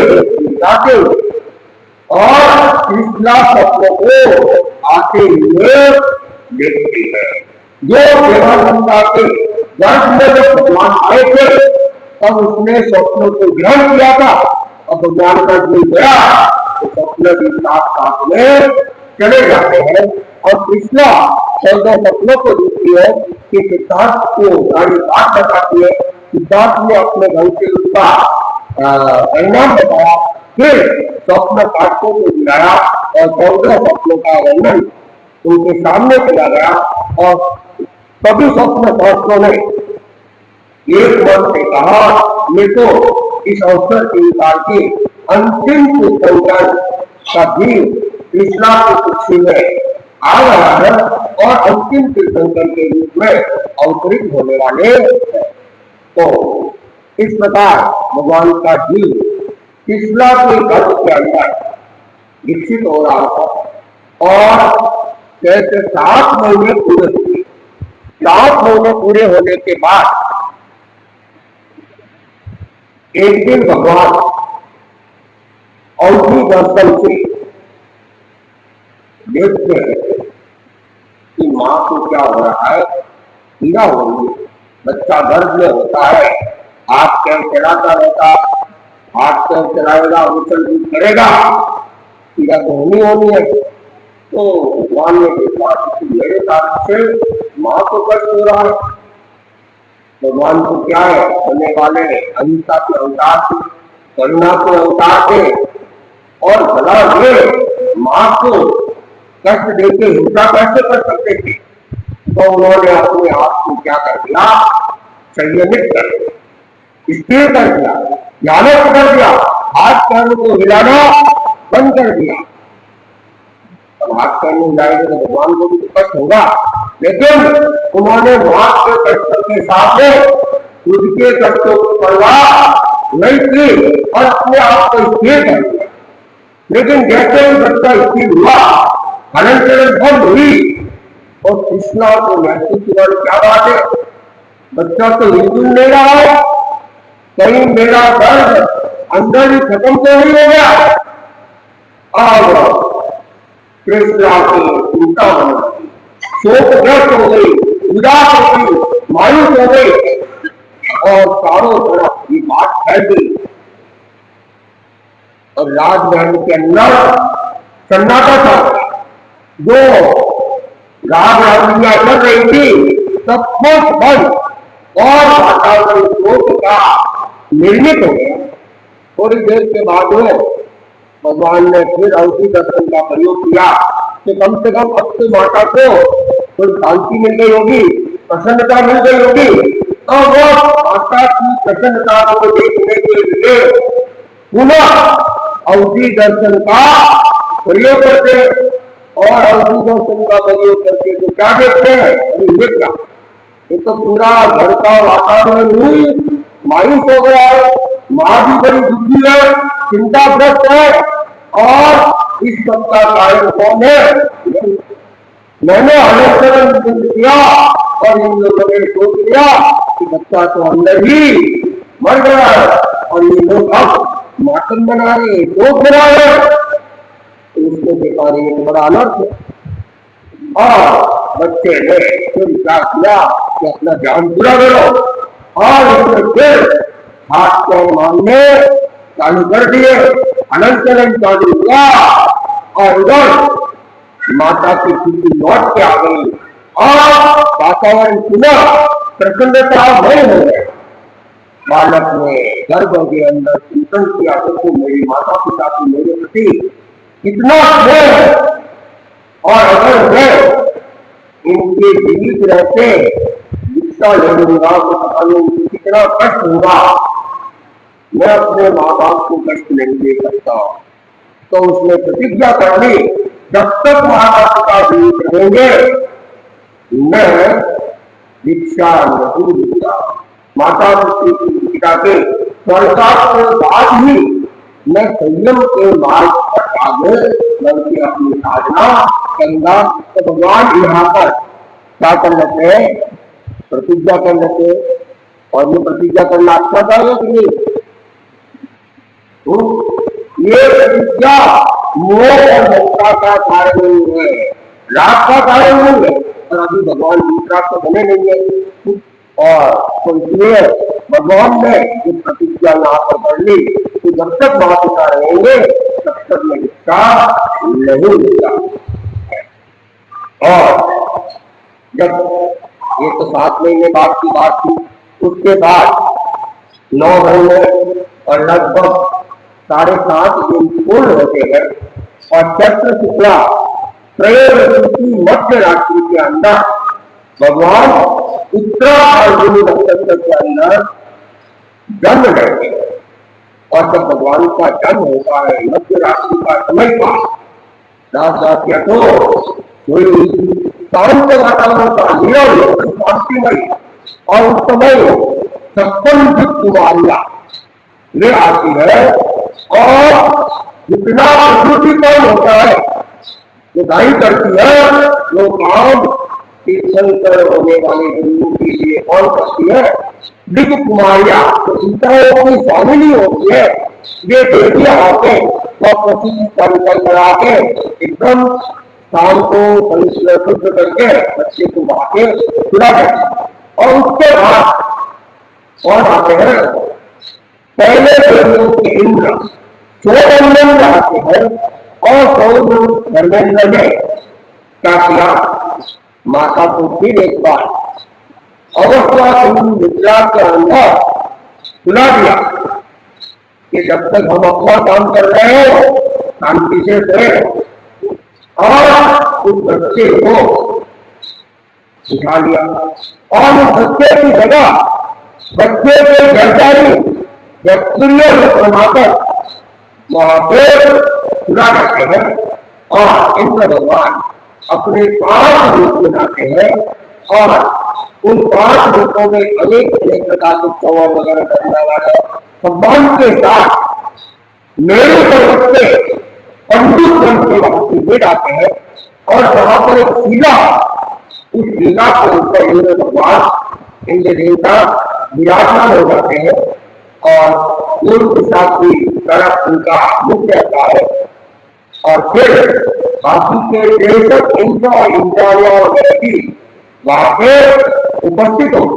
भगवान का धर्मोत्सव बड़े भावनात्मक के साथ आप लोगों का जन्मोत्सव को देखा जाए तो कुछ भी नहीं है, चाहे किसी भी रिसोर्ट के अंदर भी चले जाओ, कुछ भी कर लो, लेकिन भगवान का तो जन्मोत्सव है नहीं 64 इंद्रियां और फिर उनका जो जितना भी लगा हुआ है उन देवी देवताओं के द्वारा मनाया जाता है। तो इंद्र भगवान वहां पर उपस्थित हो गए। अब सौंदर्य में सोचने लगा कि ये भरत क्षेत्र के अवसर काल के अंतिम तीर्थम पर है, अंतिम तीर्थम पर है। और इनका शरीर तो कितना है, छोटा सा शरीर है। भगवान का शरीर कितना था, छोटा सा। और बाकी के जो तीर्थम के हुए थे उनके जन्म के समय उनका शरीर बहुत बड़ा होता, क्योंकि आयुष्य भी लंबी होती थी और अवधारणा भी लंबी होती। भगवान का जो विकसित शरीर था वो 7 हाथ था। कितने हाथ था, 7 हाथ था। 7 हाथ का मतलब एक हाथ करीब करीब जहां तक मैंने गणना की है हमारी वर्तमान परंपरा में हम 27 इंच का एक हाथ मानते हैं। तो इस हिसाब से लगभग 8 फीट का ये एक मतलब हाथ मानता है, धनुष की बात है।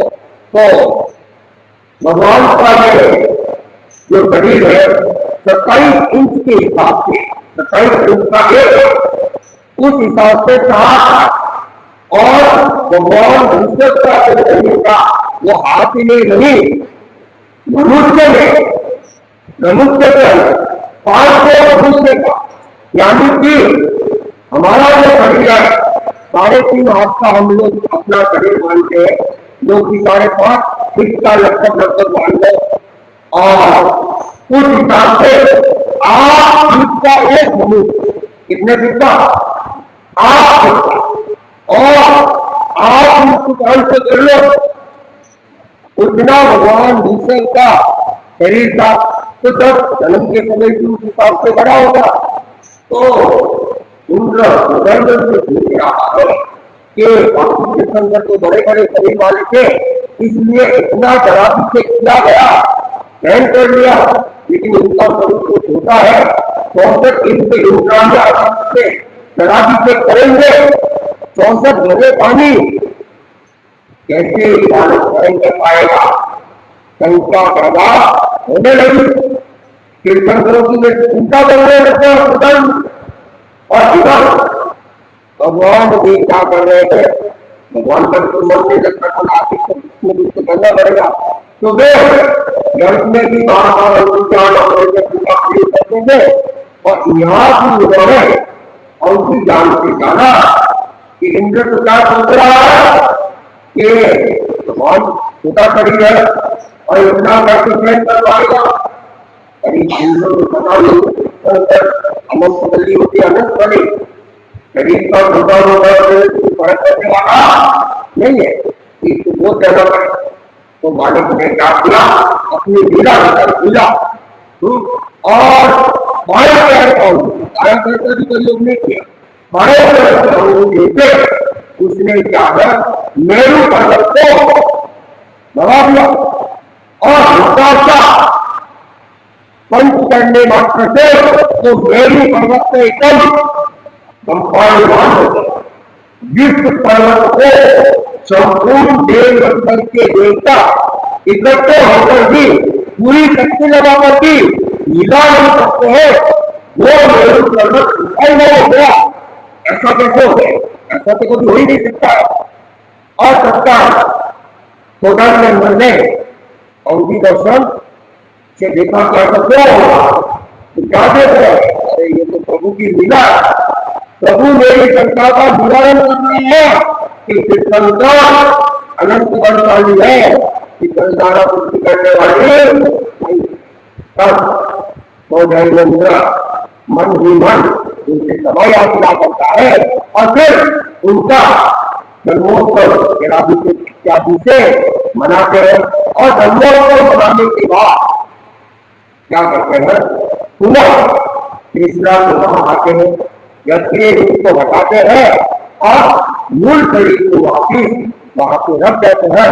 और दूसरा जो अवस्था की मुद्रा थी उस मुद्रा को भी समाप्त कर देते हैं और इंद्र देवी का अपने स्थान पर हो जाते हैं। उसके बाद में फिर मनुष्य के द्वारा फिर उनका जन्मोत्सव मनाया गया, राजा सिद्धार्थ के द्वारा जन्मोत्सव मनाया गया और कहते हैं लगभग 10 दिन या 11 दिन तक उनका जन्मोत्सव मनाया गया। और इस दौरान राजा ने पूरी नदी को इतने अच्छे ढंग से इसको सजाया कि इंद्र की जो हल्का कोई है वह भी उसके सामने फीके लगने लग जाए। और सिद्धार्थ इतना खुश था, इतना पसंद था कि वह हर व्यक्ति को प्रसन्नचित करने का प्रयास कर रहा था। तो जितना भी नागरिकों के ऊपर टैक्स था उस टैक्स को माफ कर दिया। और जो कैदी थे जेल के अंदर उन कैदियों को भी कहा तुम जाओ, बालक का जो जन्म हुआ है उसकी उपलक्ष्य में भी उससे बनाओ, आज के दिन लोग स्वतंत्र हो। और फिर पर उन्होंने सबको दान वगैरह भी दिया। और जब ये सारा जब पूरा हुआ तो नामकरण का दिन आ गया। तो नामकरण के दिन उन्होंने नीति बोल दिया था, पूरे नगर को उन्होंने भोजन करवाया। और फिर पारिवारिक जनों के बीच में इकट्ठे हुए तो पारिवारिक जनों ने पूछा माता पिता को कि बालक का क्या नाम रखना चाहिए। तो सिद्धार्थ ने कहा कि जब बालक गर्भ में आया था तब हमारे यहाँ अप्रत्याशित रूप से धन दान की वृद्धि हुई थी। तो मैं मानता हूँ कि वृद्धि का कारण बालक है, इसलिए बालक का नाम वर्धमान रखना चाहिए। और सबने एक मत से इस नाम को स्वीकार कर लिया। तो उनका धर्म का जो पहला नाम था वह वर्धमान रखा गया। लेकिन बाद में समय समय पे अनेक घटनाएं घटती रही, उसके आधार पर जो उनके नाम है, कुछ उनके पारिवारिक कुल गोत्रों के आधार पर जो उनके नाम है। तो वह महावीर ने वर्धमान नाम को था, इसके अलावा महावीर नाम भी पड़ गया था, क्योंकि उनके बाल्यकाल में बन गया। महावीर नाम भी उनके बाल्यकाल में भी पड़ गया था कि समय कहलाए, जात पुत्र कहलाए, विजय कहलाए, वैशालिक कहलाए, सम्मति कहलाए, महत्व जी कहलाए, साक्ष्य देवार्य आदि और भी कोई नाम उनके प्रसिद्ध हुए। अब भगवान महावीर का धीरे धीरे बड़ा हुआ और जन्मा पूर्णा भावना की किया। तो फिर अपने दोस्तों के साथ एक बार खेल खेल रहे थे और खेल के समय खेल का नाम था अमन की क्रिया। तो जब से अमन की क्रीड़ा कर रहे थे उस समय शिव अपने देवलोक के अंदर बालक के भगवान महावीर के गुण की बुद्धि कौशल और साहस की खूब प्रशंसा की, बुरी बुरी प्रशंसा की। और कहा कि उनका जो साहस है उस साहस न कोई भविष्य उनको विचलित कर सकता है, न कोई प्रेजेंट कर सकता है, और यहाँ तक कि कोई देवता लेने की शक्ति नहीं है कि उनको प्रेरित कर सके, डरा सके और उनके साहस को खत्म कर सके। तो एक देवता था, उनको लगा कि ये इंद्र क्या कर रहा है, अतिशोक्ति कर रहा है, भला एक हंस का टुकड़ा और देवता को विचलित नहीं हो सकते, ऐसा कभी हो नहीं सकता है। मैं जाऊंगा और उनको विचलित करूंगा। तो वह देवता विधि लोग के ऊपर आते हैं। जब ये लोग अमन की क्रिया कर रहे थे तो उसके ऊपर पेड़ पे चढ़ते हैं। तो उस पेड़ के ऊपर चढ़े हुए और उस पेड़ के ऊपर भयंकर और विशाल नाक के बना के देवता लोग पेड़ को लपेटते हैं। अब बालक को घुरा गए और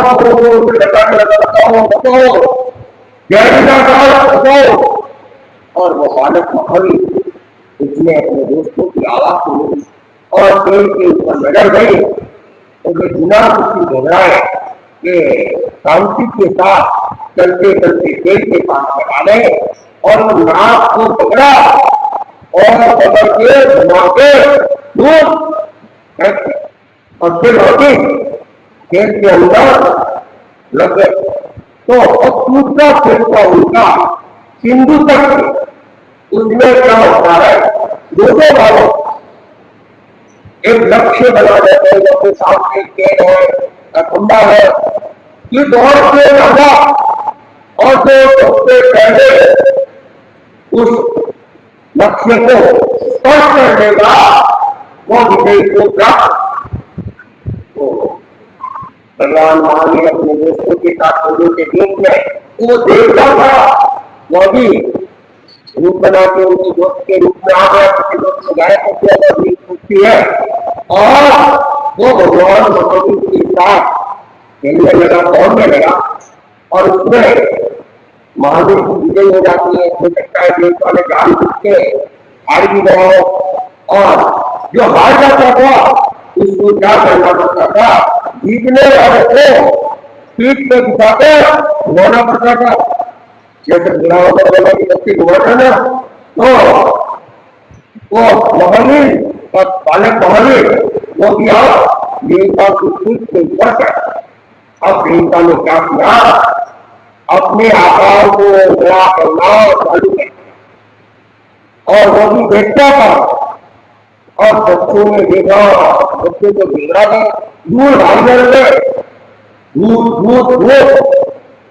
तो महावीर उसको देखा रही है तो कोई ले मारा, लेकिन महावीर भगवान बड़े चिल्लाए और महावीर ने क्या किया, अपने मुष्टि उठाई और उस देवता को पीठ के ऊपर मुष्टि का प्रहार किया और वो देवता को उस मुष्टि को धैर्य नहीं कर पाया, एकदम बंद कर पाया और नाम को नीचे गिर जाता है और वो जो दर्द हो रहा था वो दर्द भी ध्यान नहीं कर पा रहा था और उसने सोच लिया कि इंद्र ने जो कहा था तो वास्तव में ही ठीक है। और उसने क्या किया, आया और कहा कि आप मुझे माफ करो, मैं तो आपकी परीक्षा करने के लिए आया था। इंद्र ने आप बनाने आपकी प्रशंसा की थी, आपकी बुद्धि के और आपके साहस की प्रशंसा की थी और आप जैसा इंद्र ने कहा उससे भी ज्यादा ही शक्तिशाली और साहसी हो और मैं आपको जो तकलीफ थी उसके लिए मैं आपको क्षमा चाहता हूँ और आज के आप क्या कहलाओगे, महावीर कहलाओ।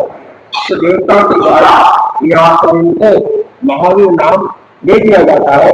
उसके बाद इस प्रकार करते करते करते बच्चे थे खेलते खेलते खेलते 8 वर्ष के हुए और जैसा मैंने कई बार कहा भी है उस जमाने में 8 वर्ष के होते थे तब जाके कहीं स्कूल में देखते थे, तब तक मौत करने के लिए पूरा अवसर रहते थे। तो अब बालक को पाठशाला भेजने की सारी व्यवस्था होने लगी और धूमधाम के साथ में राजा सिद्धार्थ अपने बेटे को क्या गुरु जी के पास पढ़ने के लिए पाठशाला ले जा रहे थे और इंद्र ने फिर अपने अंतिम दर्शन से देखा कि राजा बड़ा भूल कर रहा।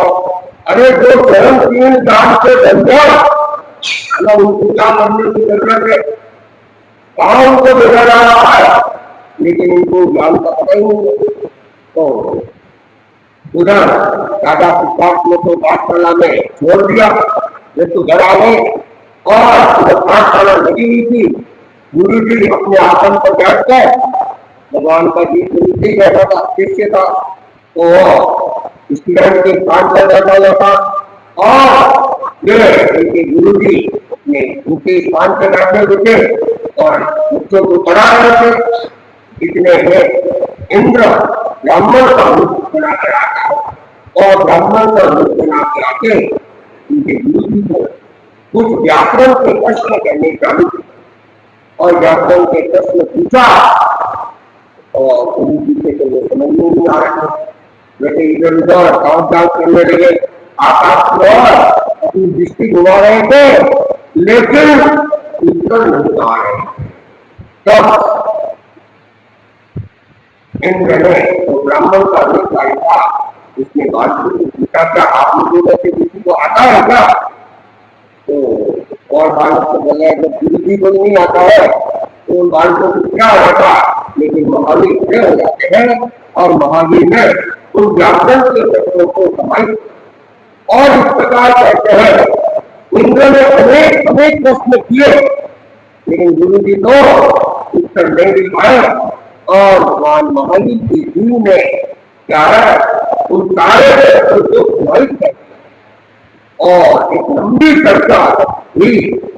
और वो गुरु जी सोचने लगे, इतने इतने कष्ट किए और मुझे तो एक भी प्रश्न नहीं आ रहा था, और ये बालक इतना जानता है, अरे ये तो मेरे से भी ज्यादा ज्ञानी है। अरे भला मैं इसको क्या कराऊंगा, और इसने अगर मुझे कोई प्रश्न कर दिया, पता नहीं मैं जवाब दे भी पाऊंगा कि नहीं दे पाऊंगा।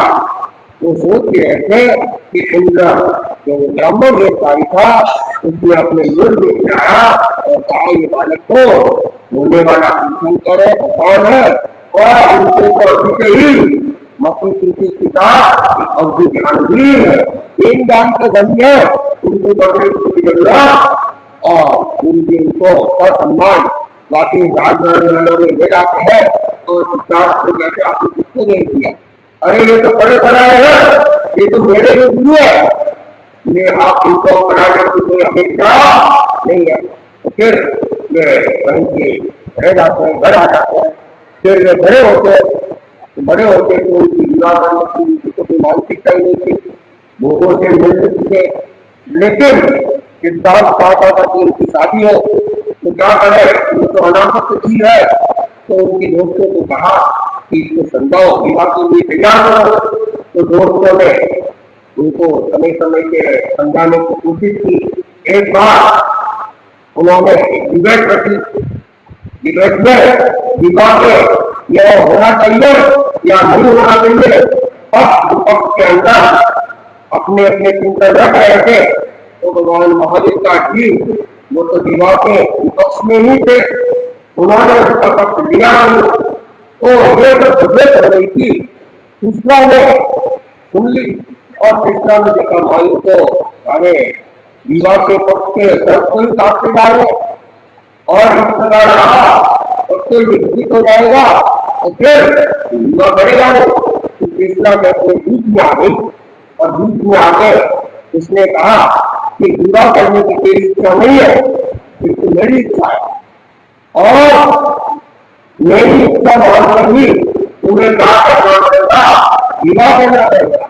आज तक तुमने मेरी किसी इच्छा को नकारा नहीं है, तो मुझे विश्वास है तुम मेरी इस इच्छा को भी अस्वीकार नहीं करोगे। भगवान अपने अग्नि ज्ञान और दर्शन से देखते हैं कि अभी मेरे गोदाम के काम बाकी है, उनको तो भोगना ही होगा।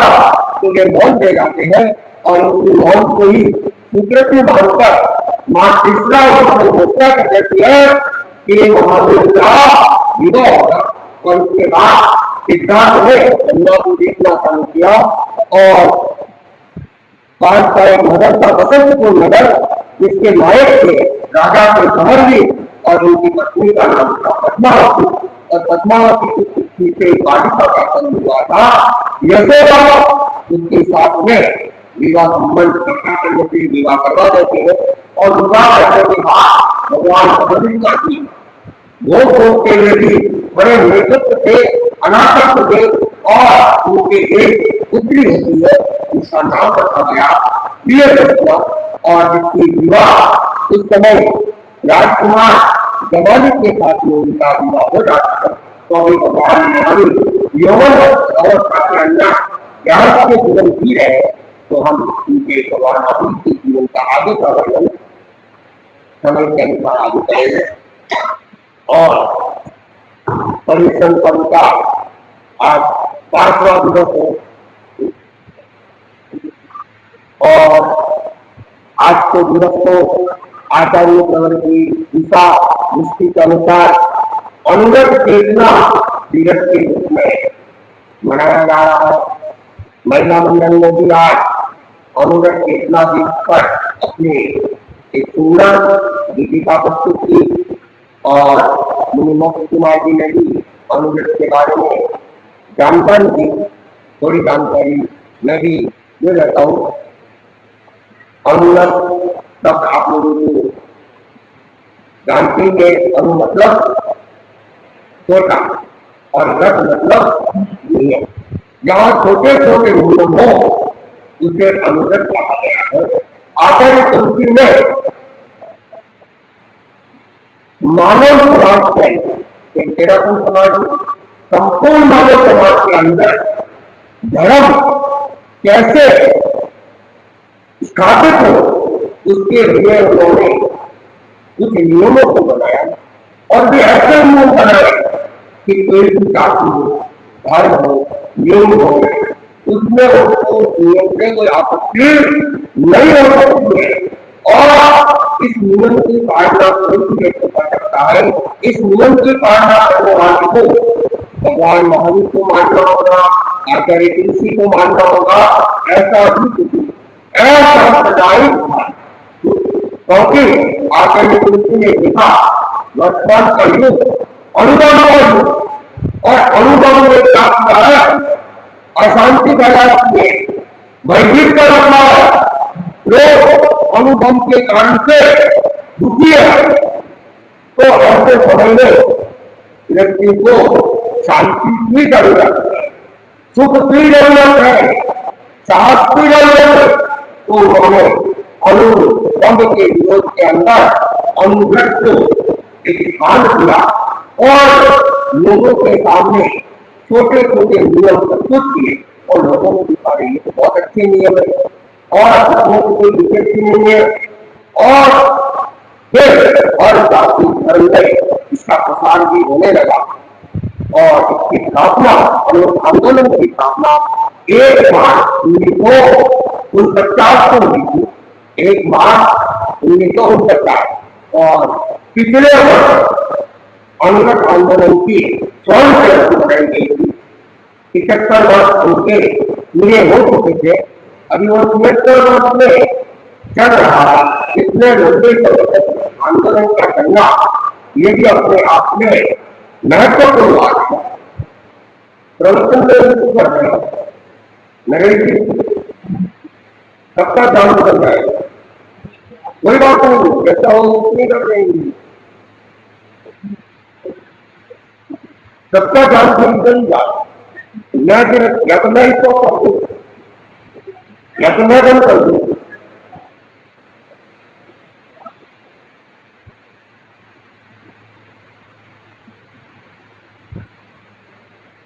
तो अनुगत व नैतिक आंदोलन है।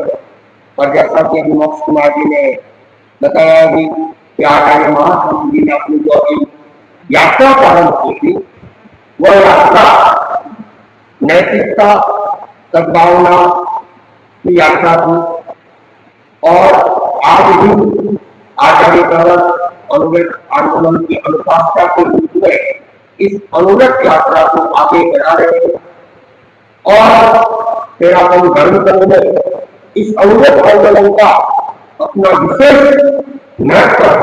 लेकिन श्रेष्ठ काम यह है कि आचार्य तुलसी ने इस दूरदर्शिता के साथ इस आंदोलन को प्रारंभ किया था। आज यह आंदोलन तेरापन समाज में एक तरह से निस्तेज जैसा हो गया है। दूसरे समाज में इसकी मूल्यता और ज्यादा तेरापन के पूरा बनना चाहिए, वे नहीं समझ रहे हैं और दूसरे लोग अनुगत की स्वीकार कर रहे हैं। यहाँ तक कि हिंदू संस्कृति ही नहीं, मुस्लिम संस्कृति भी इसको आदर भाव के साथ में, ईसाई संस्कृति भी इसको आदर भाव के साथ, सिख और पारसी संस्कृति भी इसको आदर भाव के साथ स्वीकार कर रही है। और हमारा ही अपना सरकार इस अनुगत को अच्छे ढंग से नहीं समझ पा रहा है और इसके महत्व को जब तक हम नहीं समझेंगे हम अपने जीवन में अनुगत को अपना आचार्य तुलसी ने वर्तमान की जो समस्याएं है उन समस्याओं को देखा और समस्याओं में कैसे मिटाया है उसके अनुरूप उन्होंने नियमों को बनाया। शिक्षकों के लिए अलग नियम बनाए, व्यापारियों के लिए अलग नियम बनाए, वकीलों के लिए अनेक नियम अलग तरह से नियम बनाए, राजनेताओं के लिए भी अलग नियम बनाए, तो जाति का स्थिति रहेगी। और जहां जिन नियमों की अपेक्षा नहीं उन नियमों की पालना में आचार्य तुलसी ने करवाने का एक प्रयास किया। बच्चों के लिए भी, जो पढ़ते हैं बच्चे उनके लिए भी आचार्य तुलसी ने नियम बनाए, विद्यार्थियों के लिए, शिक्षकों के लिए, वकीलों के लिए। तो उसमें सबसे बड़ी आचार्य तुलसी को लगा कि हमारा देश स्वतंत्र तो हो गया, अंग्रेजों से मुक्त हो गया, लेकिन हमारी संस्कृति अभी भी स्वतंत्र नहीं हुई है। हमने पाश्चात्य संस्कृति को अपने लिया है और हमारी जो मानसिकता है, मानसिकता अभी भी कुंठित है और धीरे धीरे ये अनैतिकता होने वाली। तो आचार्य तुलसी ने अनुगत में मुख्य रूप से नैतिकता को उत्पन्न किया कि अनुगति नैतिक होना चाहिए, प्रामाणिक होना चाहिए, ईमानदार होना चाहिए। तो उन्होंने नैतिकता का विशेष रूप से प्रचार किया और अनुगत का जो गीत है इसकी लाइन जीने वाले नैतिकता की संस्थान है। तो इस गीत के साथ ये अनुगत का मुख्य गीत भी रहा है। वो इस प्रकार आचार्य तुलसी ने नैतिकता को महत्व दिया, क्योंकि देख रहे थे कि आदमी अपनी बुद्धि का जो है वो क्या कर रहा है, दुरुपयोग कर रहा है और अपने आप को ज्यादा होशियार समझकर लोगों को परेशानी के अंदर डाल रहा है, लोगों को ठग रहा है। और आदमी यहाँ तक नहीं दिखता है, आदमी इतना अपने आप को बुद्धिमान मानता है कि वो भगवान को करने में भी पीछे नहीं करते, भगवान को करने में पीछे नहीं है। तो आदमी को फिर बना इस व्यक्ति बोली हो सकती है। एक छोटा सा चुटकुला आता है, एक चोर था, चोरी करने के लिए जा रास्ते के अंदर देवी मां का मंदिर आ गया। भारत में तो कहते हैं कि गली गली में मंदिर मिल जाते हैं। तो एक देवी मां का मंदिर था, तो देव चोर तो था लेकिन इतना धैर्य भी नहीं था, धर्म कर्म में विश्वास भी था। तो माता जी का मंदिर था तो उसने माता जी को हाथ जोड़ लिया और फिर हर आदमी देखता है कि मुझे देवी देवताओं का सहयोग मिले, मेरे काम में सफल हो जाऊं। बच्चे भी आते हैं कि ऐसे तो अगरबत्ती नहीं करते हैं, लेकिन परीक्षा आती है अगरबत्ती करते हैं भगवान खुश हो जाएंगे, हमारा पैसा अच्छा होगा, हम अच्छे नंबर से पास हो जाएंगे।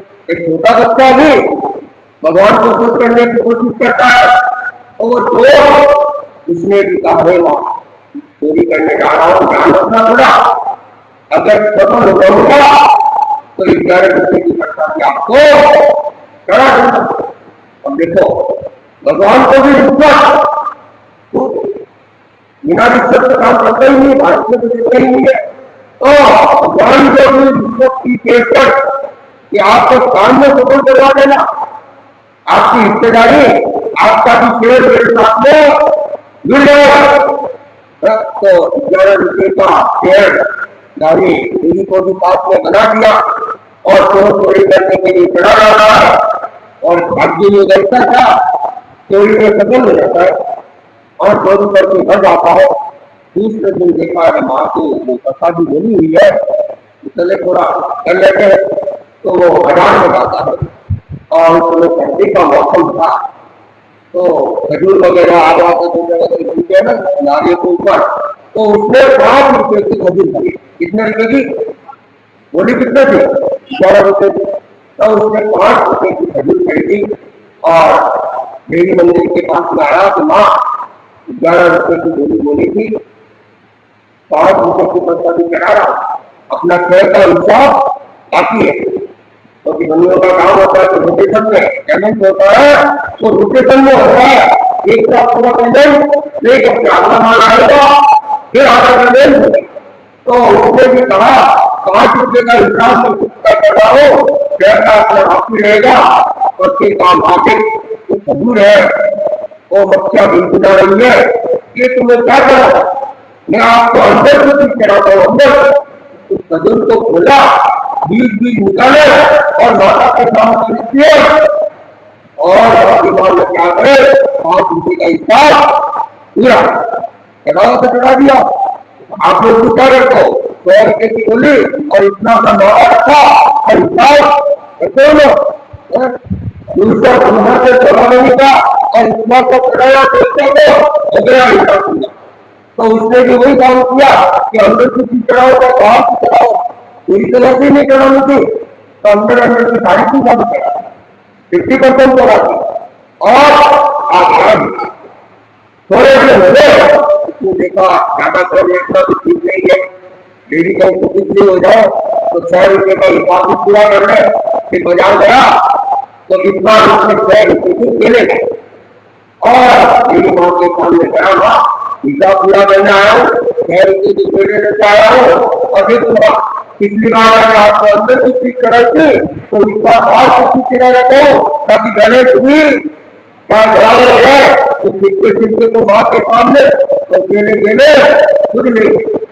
और ऐसे आपने क्या है, देवता को भी खोजने गए, अपनी बुद्धि का उपयोग कहाँ कहाँ कर सकते, देवी देवताओं को भी नहीं छोड़ते हैं तो भला आदमी को क्या छोड़ते। तो इस प्रकार का अनैतिकता हमारे जीवन में आ जाएगी तो वह जीवन हमारा भी खतरनाक हो जाएगा और पूरे समाज के लिए के लिए भी समस्याएं पैदा हो जाएगी। लेकिन हम लोग देखते हैं कि लोग अपने स्वास्थ्य के लिए कितनी कितनी मिलावटें करते हैं।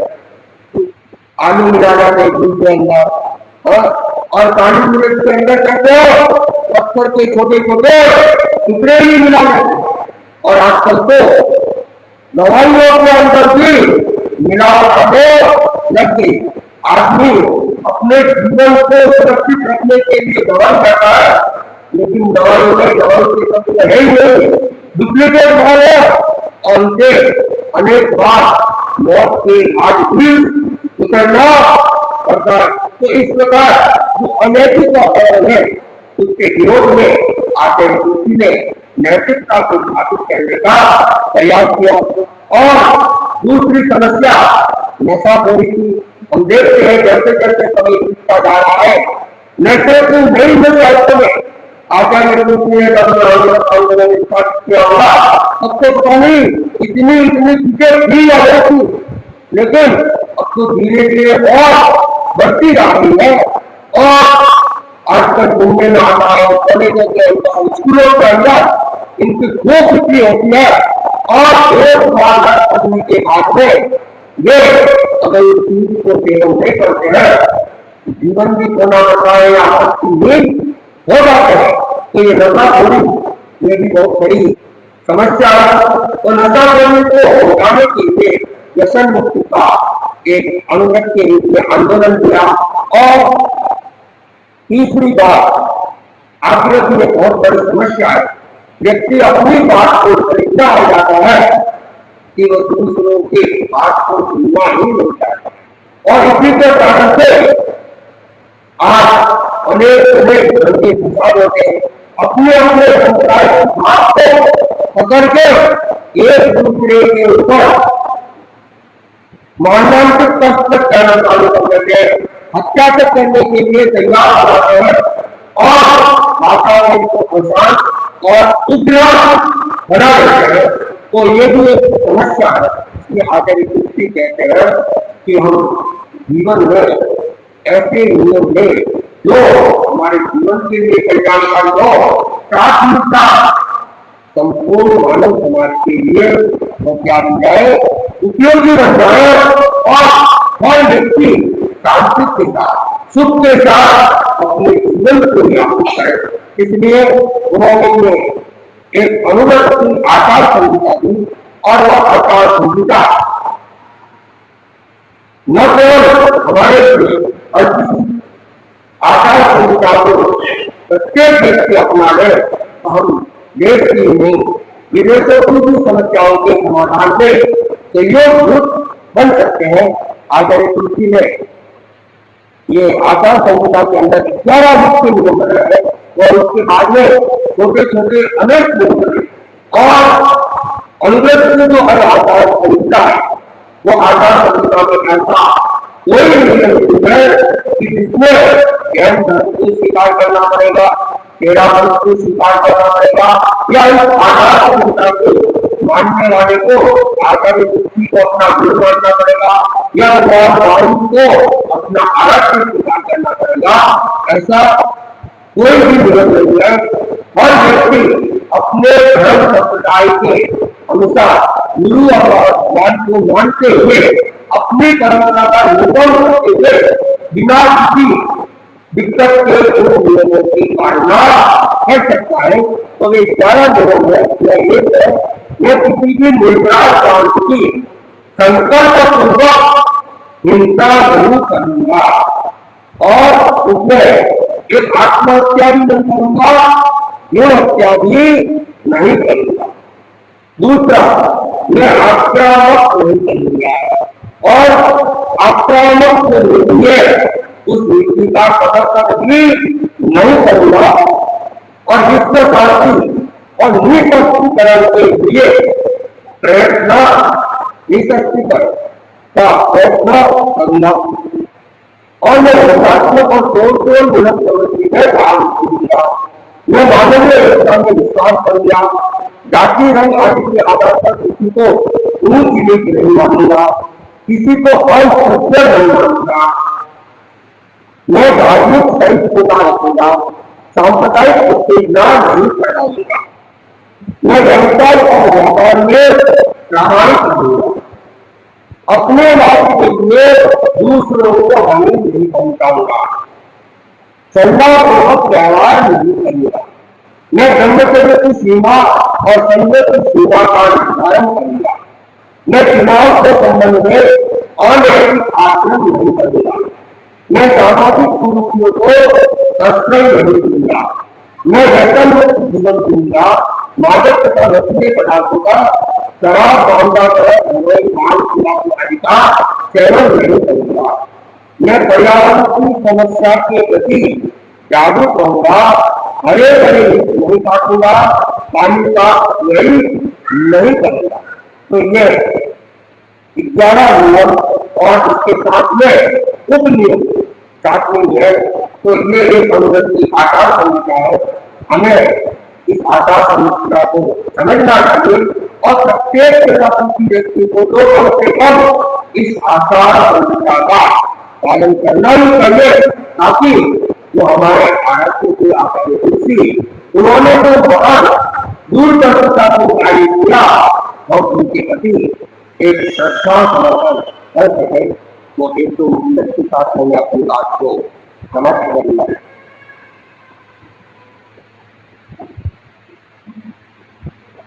अनुगत जीवन शुद्धि का अनुसार रास्ता है, अनुगत जीवन शुद्धि का अनुसार रास्ता है। इसका भाव इंसान से जुड़ा रास्ता है।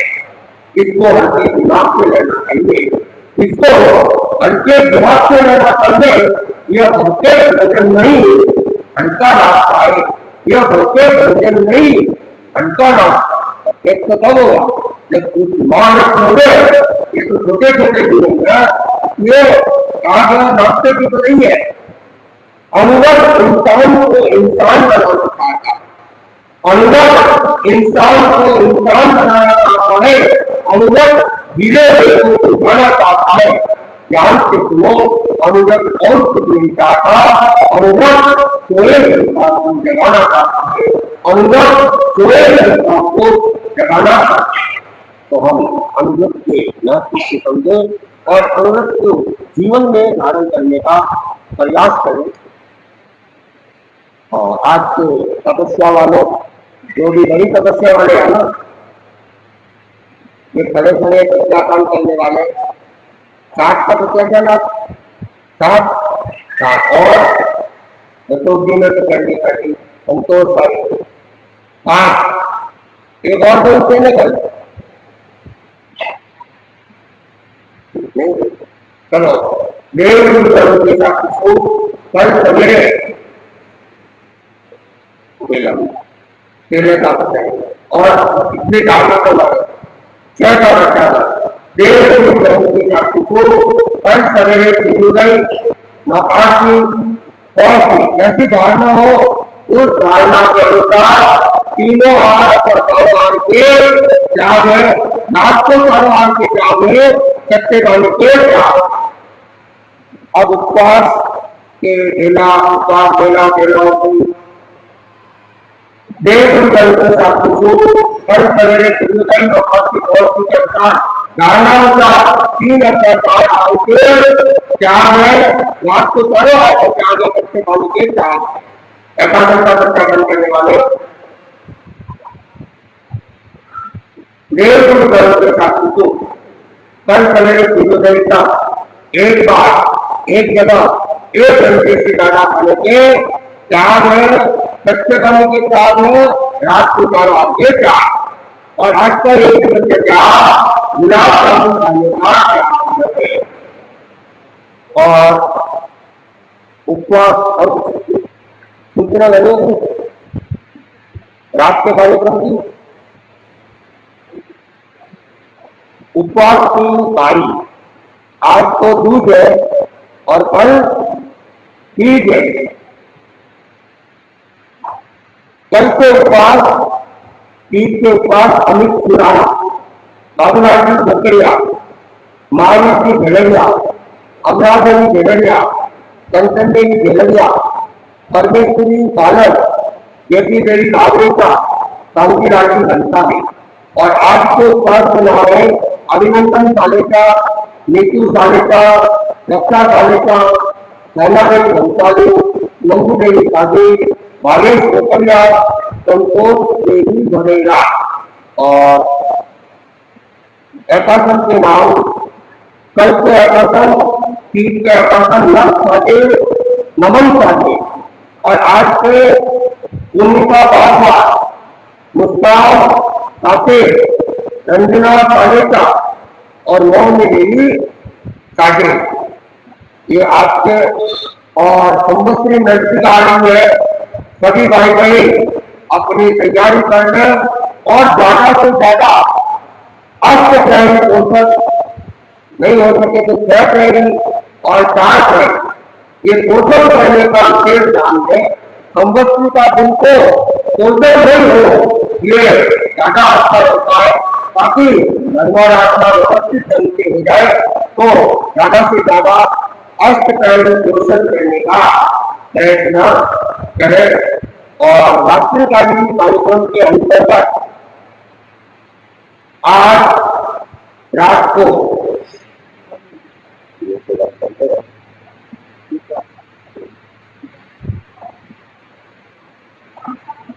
आज सामान्य ज्ञान का कार्यक्रम रहेगा जिसमें हम लोग ज्ञान धर्म से संबंधित से संबंधित आगे से संबंधित प्रश्नों को पूछेंगे और जवाब आप लोगों को देना है और आपका भी कोई प्रश्न हो मान लो कोई जिज्ञासा हो जिज्ञासा के लिए करना जिज्ञासा के लिए कोई प्रश्न आप पूछना चाहो तो पूछ सकते हैं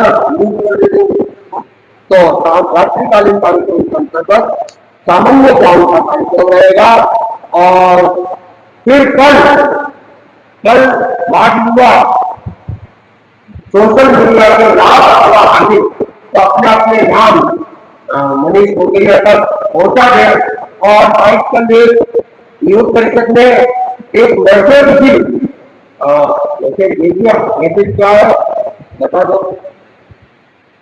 और बहुत सारी चीजें नंबर पे करने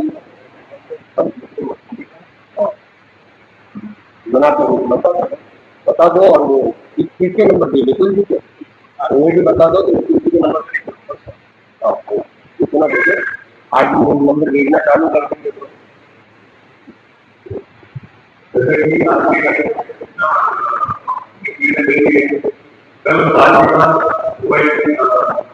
सोशल मीडिया और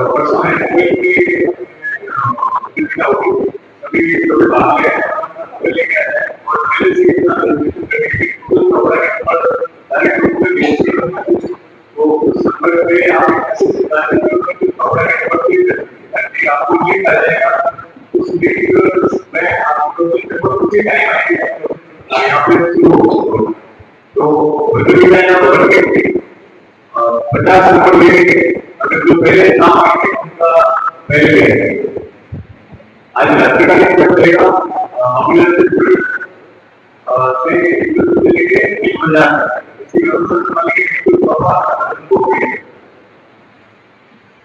ये अभी तो ऑनलाइन आप लोगों ने पुरुषोत्तम महावीर ये ना वैसे ही विषय पुरुषोत्तम महावीर भगवान ऋषभ तेराखंड के आचार्य उनसे संबंधित ऑप्शन वाले प्रश्न अथवा राइट ग्रहण करने वाले प्रश्न उसमें आएगा। मोबाइल के माध्यम से ही ये होगा। तो मोबाइल होगा उनके पास में वो लिंक देकर होंगे और यही पे रहना है तो नहीं करना। ठीक है, एक बार मैं मोबाइल पर खुला देता हूँ। सरकारी